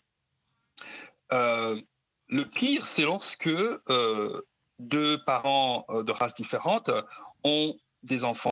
L'enfant va appartenir en même temps au groupe des opprimés et au groupe des oppresseurs. Et qu'est-ce qui va se passer? Comme on avait dit plus haut, c'est que la personne va toujours s'identifier au groupe qui gagne, au groupe qui est en train de mener. Alors, on compte par exemple que dans l'histoire de notre peuple, il est évident qu'il peut y avoir des personnes, comme on les appelle en anglais, mixed race, à savoir des métis. Mais il faut savoir que d'un point de vue historique, les métis ont toujours été utilisés par nos oppresseurs contre notre peuple. Ouais. Donc, on utilisait les groupes des métis pour contrôler la population kamite. On voit cela même jusqu'à aujourd'hui dans des pays comme l'Afrique du Sud, où il y a un groupe qu'on appelle les Colors, qui ne s'identifie pas au reste des kamites, sont là pour justement opprimer le reste du groupe qui est des kamites à la peau foncée. Alors, pourquoi est-ce qu'on va volontairement créer une situation qui va justement produire ces éléments qui vont justement se retourner contre nous un jour? Voilà la réponse que donne le frère Dr. Umar. Donc ici, il ne peut valider que Black Love est un acte politique. So brother Dr. Umar Johnson, brother MAKASI says that Black Love is political. Oh, absolutely. It is a political decision. And white love is a political decision. There's no coincidence, as you mentioned earlier, that you see so many successful black men with white women. Okay? It is, yes, it grows out of his own psychological inferior complex, but it is also a deliberate, conscious decision he made to send a message to the European power structure that I am all right. I am acceptable. Okay? I am sympathetic to your agenda. The white woman is the black man's white surrender flag to the white power structure that he waves to let them know that he's been psychologically conquered. Brother, les amis, you need to put a pull up on that one. But brother, can you repeat that again, please? Absolutely. The white woman is the black man's white surrender flag. He waves and sends over to his oppressor to let him know that he has been psychologically dominant and that he's ready to go along with the agenda. Wow. Ok, donc le frère Umar Johnson, il dit que Black Love, donc l'amour entre kamites, c'est une décision politique. Mais en même temps, l'amour blanc également, donc les blancs qui se marient entre eux, c'est également une décision politique. Alors, il faut savoir que le kamite qui se marie avec une autre personne, eh bien, c'est quelqu'un qui en fait souffre d'un complexe d'infériorité. Et c'est en fait lorsque, par exemple, un kamite épouse une blanche, eh bien, c'est justement cette femme blanche qui utilise ce kamite en tant que drapeau, en tant que flambeau, pour expliquer que voilà, celui que je tiens dans mes mains là, qui dort avec moi, eh bien, c'est justement quelqu'un qui a accepté le message qu'il s'est rendu, qui va pas se battre. Et bref, c'est quelqu'un qui a accepté le combat kamite. Ce n'est pas quelque chose qui va poursuivre. C'est insoumis. Qu'il se range derrière les rangs de l'oppresseur. Frère, j'aimerais bien maintenant, parce que je sais que le frère est chargé, ça va faire bien 2 heures ensemble. Alors, il y a vraiment une question que j'aimerais bien, alors s'il a encore le temps, de développer les 11 principes du racisme. Il en avait parlé dans une de ses vidéos. Et est-ce qu'il peut nous faire un petit bonus pour nous en parler? Brother, it's been 2 hours of talking to you. We understand that you're very, very busy. would like to ask you if it is possible to ask for a little bonus. In one of your videos, you talked about the 11 elements that make racism possible. Is it possible that very quickly you just explain those 12 elements, please? Certainly. And what I'll do is let me focus on the first 4 because they're the most important ones, and the rest of them derive from those. And rule number 1, as we've stated, is all white people are racist. And it is important to understand that in order to understand any of the other rules, that every member of the group works for the agenda of the group. There is no opt-out clause. Even the white liberal supports racism. See, the problem with us is we see a person struggling for something for Black people, we say that they're not racist. So if an African is in Africa helping us build homes, or helping us get clean water, or educating the mothers or the children, we say they're not racist. You're wrong. What they are doing does not impact the system of racism at all. In order to impact the system of racism, they have to work to effectively dismantle those systems. And those systems are based on what? Controlling resources and opportunities. You teaching a Black kid to read, or you helping out the homeless, or you working with the domestic abuse, that doesn't do anything to affect the control that Europeans have over the material resources of the continent. You must work directly against the control of resources and opportunities in order to be working against racism. White liberals don't do that. They do not work against the control factor of white power. They never do that. Instead, what they do is they go amongst us, the oppressed, and they play white Jesus by creating these little poverty programs, and then hold them up as some kind of saint because they created a little poverty program and helped a couple Black folks, but that has nothing to do with systematic destruction of the power hold that white supremacy has on Black life. So that's number 1. Go ahead. Yes, let me do one by one so that we can keep track. OK, donc le premier élément à expliquer par rapport aux 11 éléments qui justement constituent le racisme, c'est que toute personne blanche est raciste. Il faut bien comprendre cela, et que dans ce système, oui, MOBALI et MAKASI signale qu'il ne faut pas oublier de s'abonner à la chaîne. Donc, je reprends. Donc, première règle, c'est que toute personne blanche est raciste. Et que dans ce contrat, donc toute personne de race blanche fait partie, ou en tout cas accepte de jouer ce jeu-là. Donc, première règle, toute personne blanche est raciste. Alors, il ne faut pas tomber dans le piège. Lorsque on voit des Blancs qui apparaissent de manière libérale et qui viennent, par exemple, en Afrique pour aider les Africains, qu'ils leur apprennent à lire ou à écrire, eh bien, ces choses-là ne vont pas justement détruire le racisme. Parce que pour détruire le racisme, il faut vraiment démanteler la capacité des Caucasiens à contrôler les ressources, les opportunités. Alors qu'apprendre à quelqu'un à lire, à écrire ne va en rien détruire le système du racisme. Donc, on a des personnes de manière libérale qui viennent, qui jouent le Jésus pour vous apporter une solution, ils se prennent pour des saints, mais au bout du rouleau, il n'y a pas de résultat concret dans la destruction du système du racisme. Go ahead, brother, for point 2. Number 2, white supremacy does not share power with African people. There is no such thing as power sharing between Europeans and Africans. And the reason for this is because racism is a narcissistic system. It is a very selfish system. It is very arrogant, and it is very elitist. Narcissists think they're better than other people. Racism is a narcissistic system. So there can't be equality of power where there is no equality of humanity. If there's no equality of humanity, there can't be any equality of power. Why is that important? Because when you hear, for South Africa, for example, they have a so-called multiracial government in South Africa, multiracial. But yet 99% of all of the resources of South Africa are still in the hands of the very same white folk who operated apartheid. So how is it that this country according to the South African Constitution, belongs to everybody in it. The country, according to the Constitution, belongs to everybody in it. But 99% of the resources are owned by white folk. That is a clear example of propaganda, the Constitution. And by the way, most constitutions in the world, especially in Africa and especially in European nations like America and the UK, with a sizable percentage of black people, most of those constitutions are nothing but propaganda.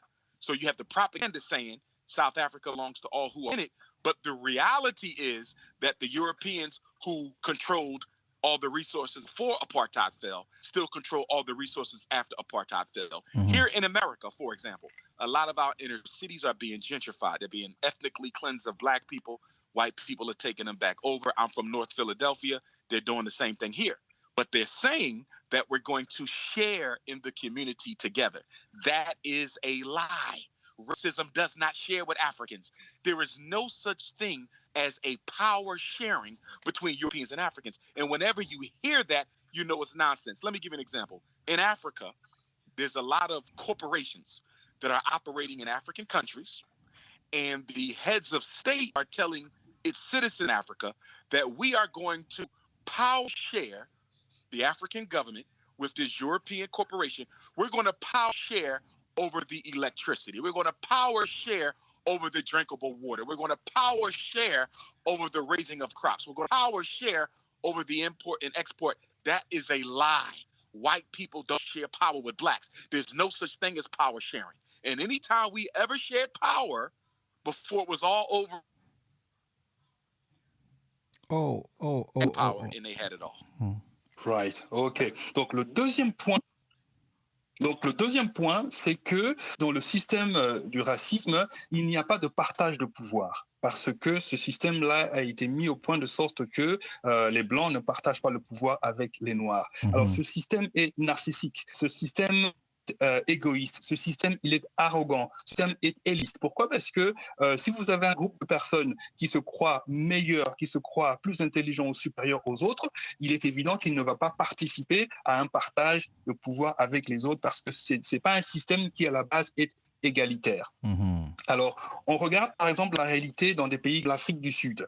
On nous dit, et ça, c'est une propagande, et d'ailleurs, la plupart des pays en Afrique, leur constitution, c'est une réelle propagande. Je reviens dans le cas de l'Afrique du Sud, où on nous dit que c'est un pays qui est multiracial. Mais il est étonnant de voir que dans ce pays soi-disant multiracial, 99% des ressources sont encore et toujours contrôlées et dans les mains de la minorité blanche qui contrôle le pays. Exact. Alors, et c'est la même chose aux États-Unis où on nous parle que nous allons faire un partage, mais on se rend compte que la réalité, elle n'est pas du tout de cette façon-là. Et on peut voyager dans toute la planète, on va se rendre compte que le partage du pouvoir ne se fait pas. On se rend compte qu'il y a des pays africains qui disent, voilà, notre pays va partager de manière équitable avec les entreprises étrangères. On va partager nos ressources, on va partager notre eau, on va partager nos recettes en termes d'import-export, mais la réalité, c'est qu'il n'y a jamais de partage qui est possible dans un système de racisme. Voilà. So, brother, could you go to number 3, please? Number 3, racism is absolutely ruthless. Nikolai Machiavelli said, the ends justify the means. That is the motto of rule number 3. Racism has no code of ethics. It has no moral program whatsoever. If we need to invent biological weapons, we will do it. If we need to invent COVID-19, if we need to invent AIDS, if we need to invent Ebola, we will do it. If we need to practice psycho or biological surgery on your women to make it impossible for them to have children, to see to it that they have the highest rate of aborted fetuses in the world. How can African women have the highest rate of infant mortality when she's been having babies with no problems longer than everybody else in world history? Racism has no limits. It will poison your water. It will toxify your crops. It will incarcerate your men. It will rape your women. There is no limit to the evil that will be committed if it is necessary to fulfill its ends. Racism is ruthless, and African people have a hard time understanding this because we are not ruthless. We don't play by those rules. We have a moral code. I would never hurt a white person for being white.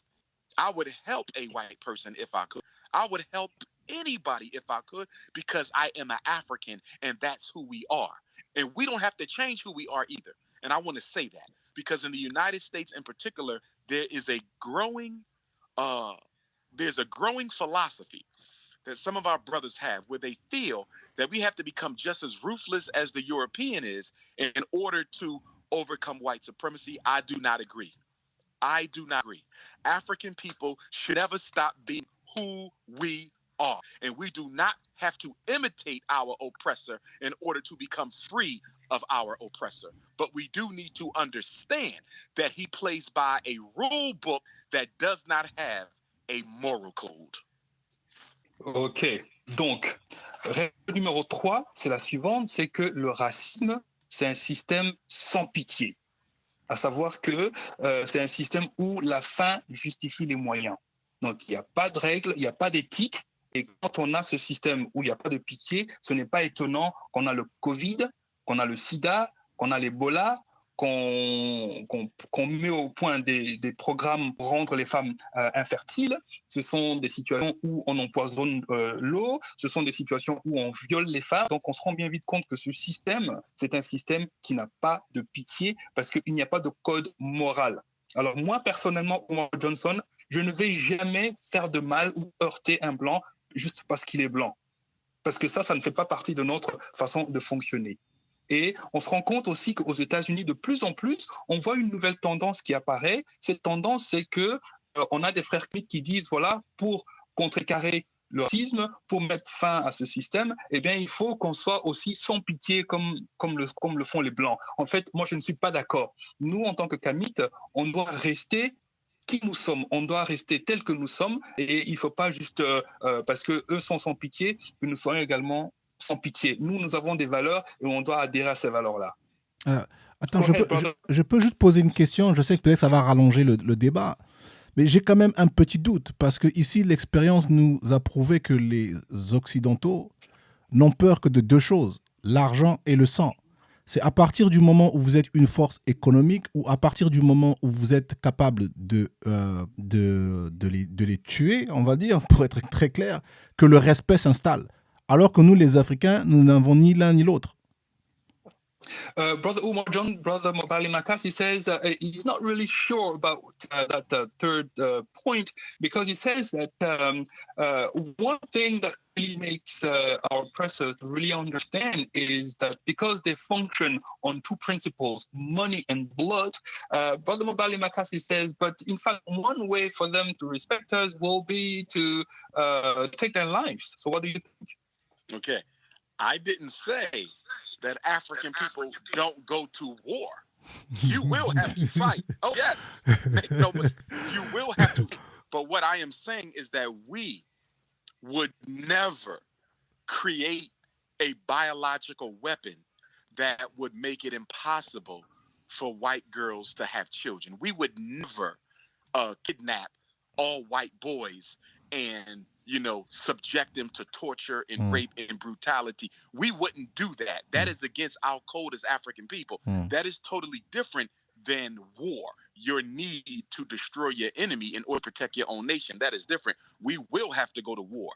There's no question about that. But we do not have to engage in these underhanded, malicious, anti-African, inhumane acts of egregious sabotage and biological and oppression of other people. That is foreign to us as African people, and it should stay foreign to us as African people. We can win the war without imitating the oppressor's tactics. Ok, parfait. Donc en fait, il dit que non, il ne faut pas qu'on confonde. Je suis en train de dire qu'on ne doit pas aller en guerre. Et quand il faut se battre, il faut se battre. Mais il dit simplement que nous, en tant que CAMIT, nous n'allons jamais créer des programmes où nous mettons en place au point des armes biologiques qui vont complètement rayer de la carte toute une population. On n'est pas des gens qui vont mettre au point un programme où on va rendre les petites jeunes filles blanches stériles. On n'est pas un groupe de gens qui va prendre tout un groupe de personnes et le torturer et le brutaliser. Parce que ça, c'est complètement inhumain, cette manière de saboter. C'est vraiment saboter au plus profond tout un groupe, parce que ça, c'est anti-africain. Et ça, on ne peut pas le faire. Mais nous pouvons gagner cette bataille, mais on ne peut pas la gagner en utilisant simplement les techniques de nos ennemis. Go ahead, brother, Yeah, in other words, when there is no war, a declared war, when there is no declared war, the European power structure will seek to destroy and diminish African life. That is something that we should never do or attempt to do. Okay, we don't need to create population control agendas for white people. We don't need to create an AIDS virus for white people. We don't need Ebola for white people. We don't need to engineer an LGBT movement for white people. We don't need to systematically corrupt the minds of their children with a deficient educational system. In other words, we do not have to sabotage another people's progress or existence in order for ourselves to thrive.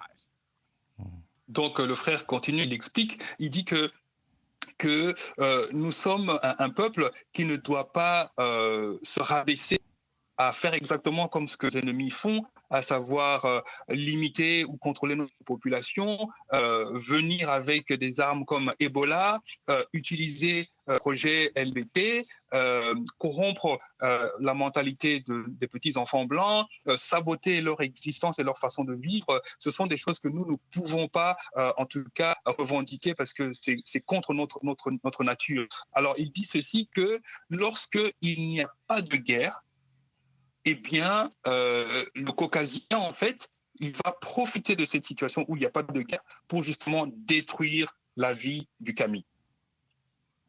So, yeah, brother, so if you can go ahead with the rule number 5. Yes, rule number 4. 4, sorry. And rule number 4 is that racism is irreversible, it is irreparable, and it is beyond reform. It is irreversible. You cannot change it. Okay. It is irreparable. You cannot fix it. And it is beyond reform. You cannot modify it so it becomes less than what it is. You either have to destroy it or get away from it, but you cannot modify it. That is very important because African people have often made the mistake throughout history and even in contemporary times of trying to negotiate terms with racism. And if you notice, the terms never work or they never last very long because racism is a system that functions on total global domination. If you're fighting a system that is based on domination, total control of everything, how can you negotiate that? But what racism does to play psychological games with African people, it'll give us a couple of concessions. And then 20 years later, it'll take those concessions back. And then it'll give you a few more concessions. And 20 years later, it'll take those concessions back. I'll give you an example. United States Constitution. 13th Amendment says, slavery shall be illegal in the territories. That's what the first clause says. Slavery is illegal in America. But then the second clause comes right behind it and says, except as a punishment for a crime, whereas the parties have been duly convicted in a court of law. So in essence, the 13th Amendment did not end slavery. All it did was transform it. It says slavery shall not be legal except as a punishment for a crime. So the minute slavery ended in America in 1865, guess what the government started doing? Mass incarcerating black men and women, something that it continues to do all the way up to this very day. And once you become a felon, you no longer have the right to vote in many states. Once you become a felon, you can no longer get financial aid or federal aid you're basically a slave again. So to give an example of what I'm saying, gave us a concession, slavery has ended. Then it took the concession right back and said, except if you go to jail. So what do you do to make black people slaves again? You just lock them all up. And that's why African people, we have to be very careful about making agreements with the power structure. Right now, every African nation has agreements with European corporations, Chinese corporations, right? Those agreements limit what a corporation can do. But if you look at the fine print in that very same contract, it will have a clause or two in there that says if this doesn't happen or if this doesn't happen, there's certain conditions. If the government, if the government defaults on the loan or whatever the case will be, then we no longer have to obey these restrictions. There is always an opt-out clause for racism to not have to follow the rules of black people. And that's why we have to stop making agreements with it at all. When you understand that racism doesn't share power, there's no need to come to an agreement with it because a dictatorial, totalitarian system, and it is non-reformable. You cannot change it.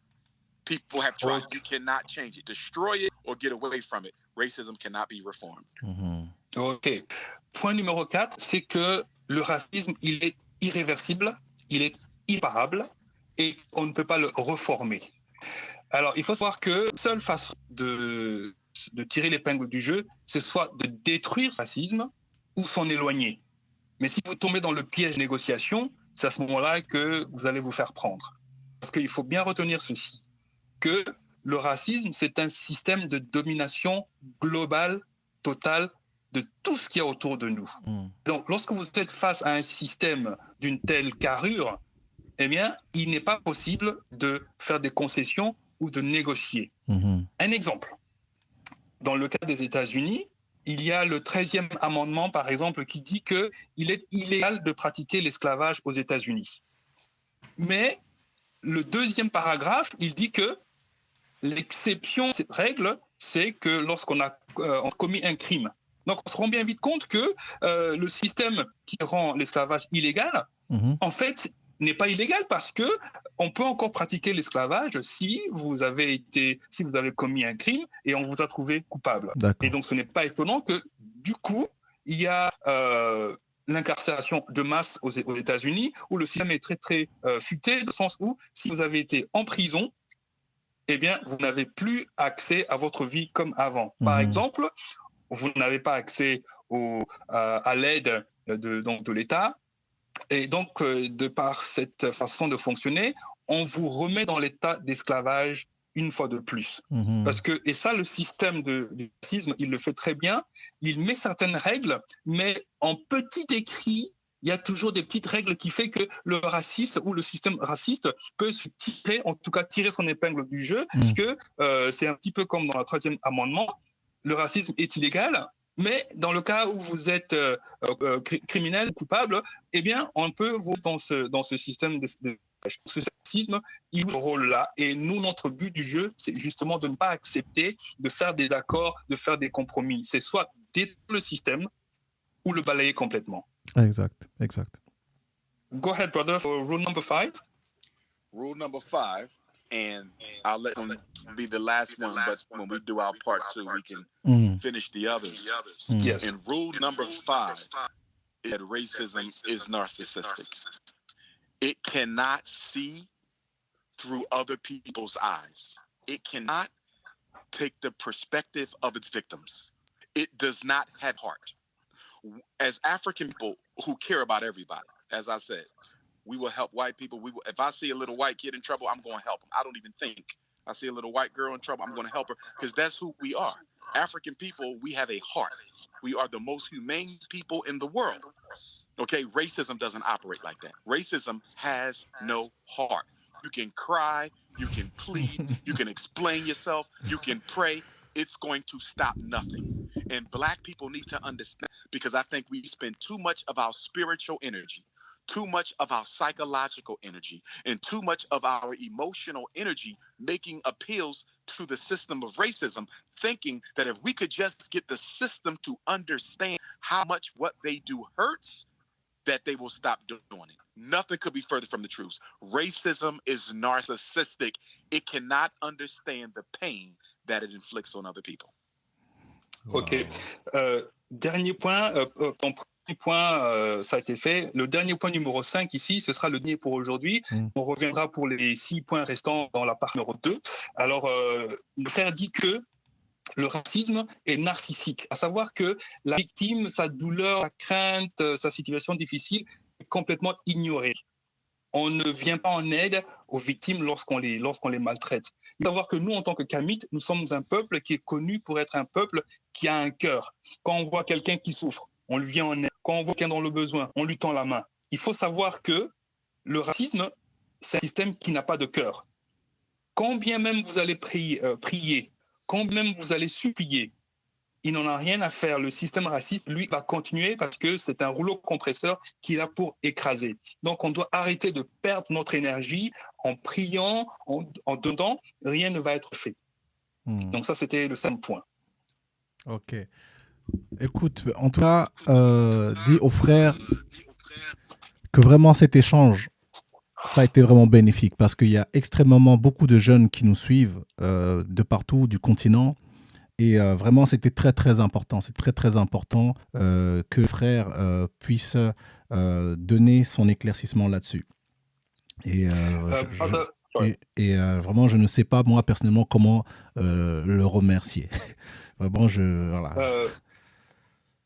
Okay, so brother, really sincerely, thank you very much. There's no words to express gratitude for all the powerful message that you have given. There's a lot of people following us at the moment, which means that there's a lot of people who are young. The youth is following you, is listening to your message.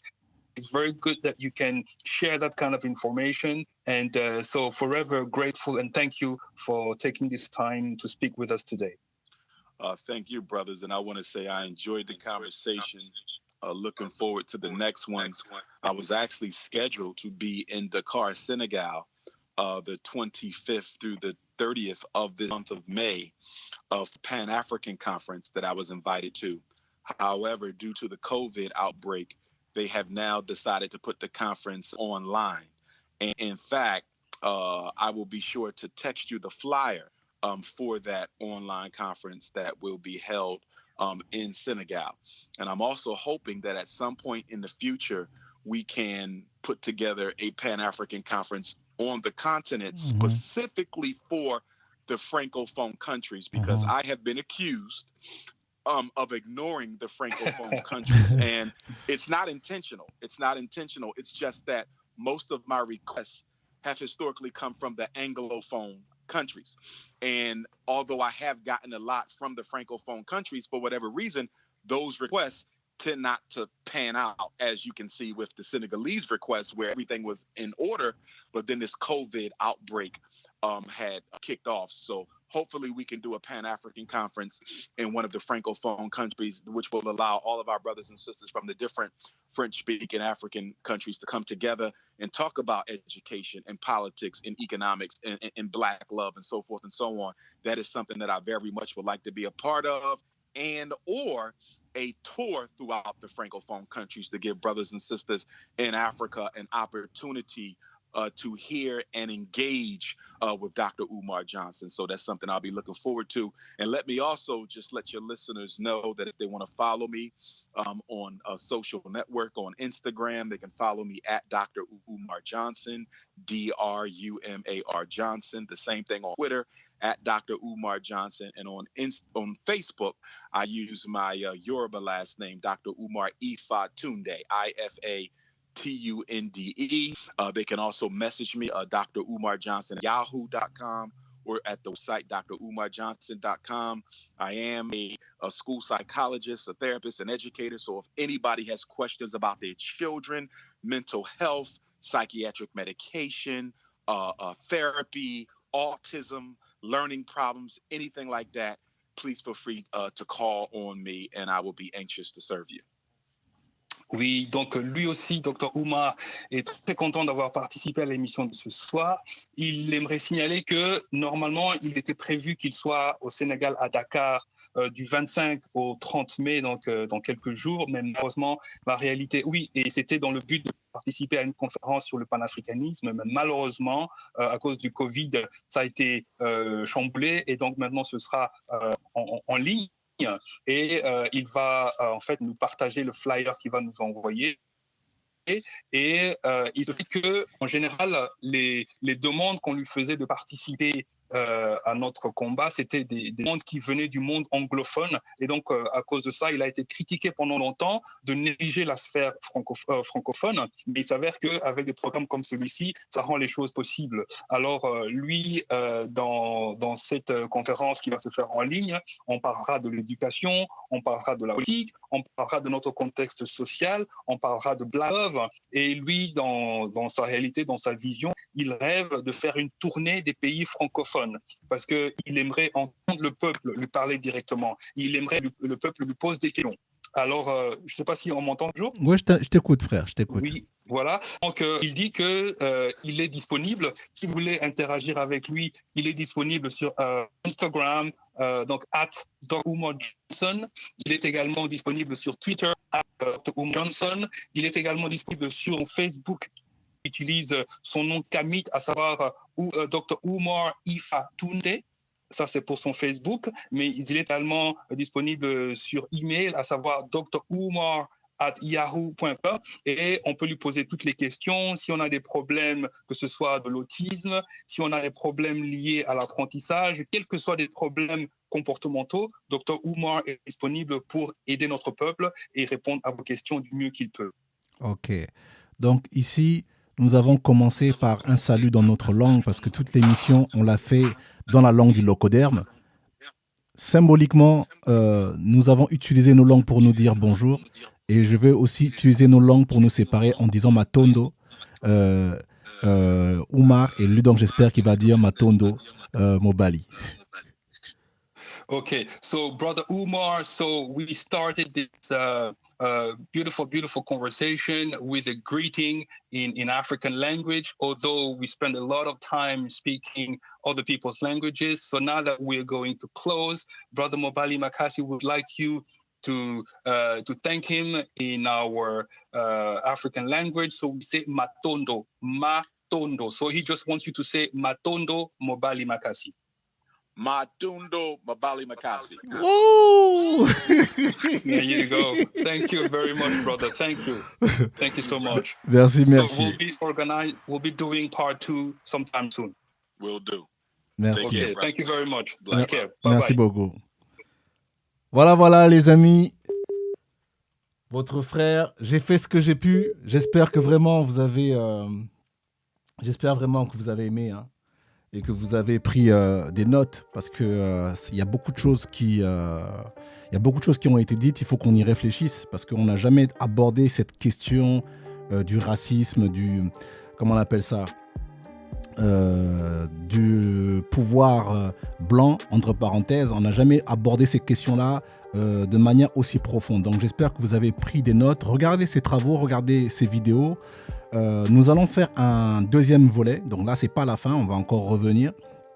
Mais les amis, si vous croyez que vous avez tout vu, ou si vous croyez que vous avez tout entendu chez MOBALI, sachez que c'est que le début, parce qu'il y a encore du lourd qui arrive, vraiment du lourd. On va essayer de faire cette chaîne, une chaîne qui vous éduque, une chaîne qui vous donne des informations que vous avez besoin, une chaîne qui ne joue pas avec vos émotions et qui ne vous distrait pas avec des choses inutiles.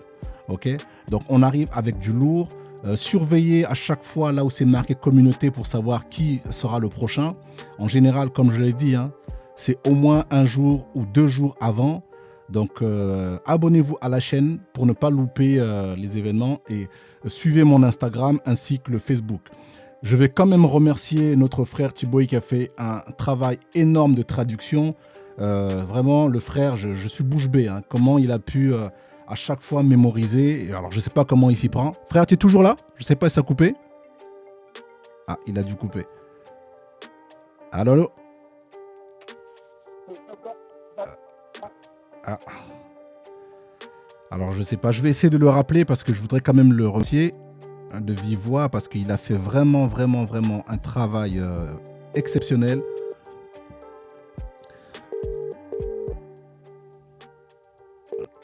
Ouais, Peut-être mon frère. ouais, frère, je voulais juste encore te remercier. On est toujours en ligne, hein. Je voulais juste encore te remercier pour le temps que tu as pris pour nous pour pouvoir traduire tout cela. C'est vraiment waouh. Je suis resté, tu vois, je sais pas comment tu t'y prends, mais frère, C'est un réel plaisir.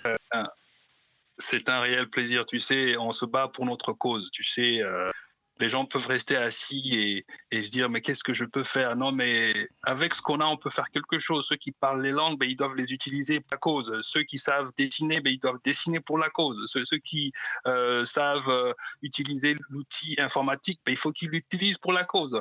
Ceux qui savent, je ne sais pas quels sont vos talents, mais utilisez-les pour la cause. Aussi simple que ça. Ok, frère. Donc voilà, merci. Donc à suivre, hein, puisque nous comptons faire un 2 et puis il y aura d'autres intervenants aussi, hein.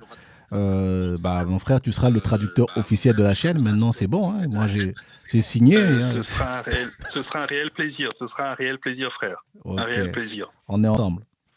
On est ensemble. Merci beaucoup. Bonne soirée à l'auditeur. Donc voilà les amis, hein, abonnez-vous à la chaîne, vraiment abonnez-vous à la chaîne parce que vraiment je compte vraiment vous faire plaisir. Je pense après ça là, je vous ai dit, hein, il y a un avant MOBALI et après il y aura un après MOBALI. Parce que là jamais ça a été fait dans la communauté, jamais, ok? On va changer les choses, on va changer les choses. Donc sur ce, je vais vous quitter. Abonnez-vous à la chaîne, je le répète encore, abonnez-vous à la chaîne. Ici, je vais prendre aussi quelques minutes pour remercier toutes ces personnes qui font des dons, toutes ces personnes qui sont là à liker, à encourager, à partager, toutes ces personnes-là. Je vous dis merci. Vraiment, je vous dis vraiment merci parce que voilà, c'est un travail d'équipe. Moi, tout seul, je ne peux rien. C'est parce que vous êtes là, parce que vous me motivez, parce que vous priez pour moi, parce que vous partagez, parce que vous faites tout ce taf-là, que moi aussi, ça me permet de me motiver, de me dire non, mon peuple mérite mieux. Et c'est pour ça que j'essaie à chaque fois de rehausser le niveau. Ok? Donc, merci la famille. Je vous dis au TEP et prenez soin de vous, que les ancêtres vous gardent. Et à très bientôt.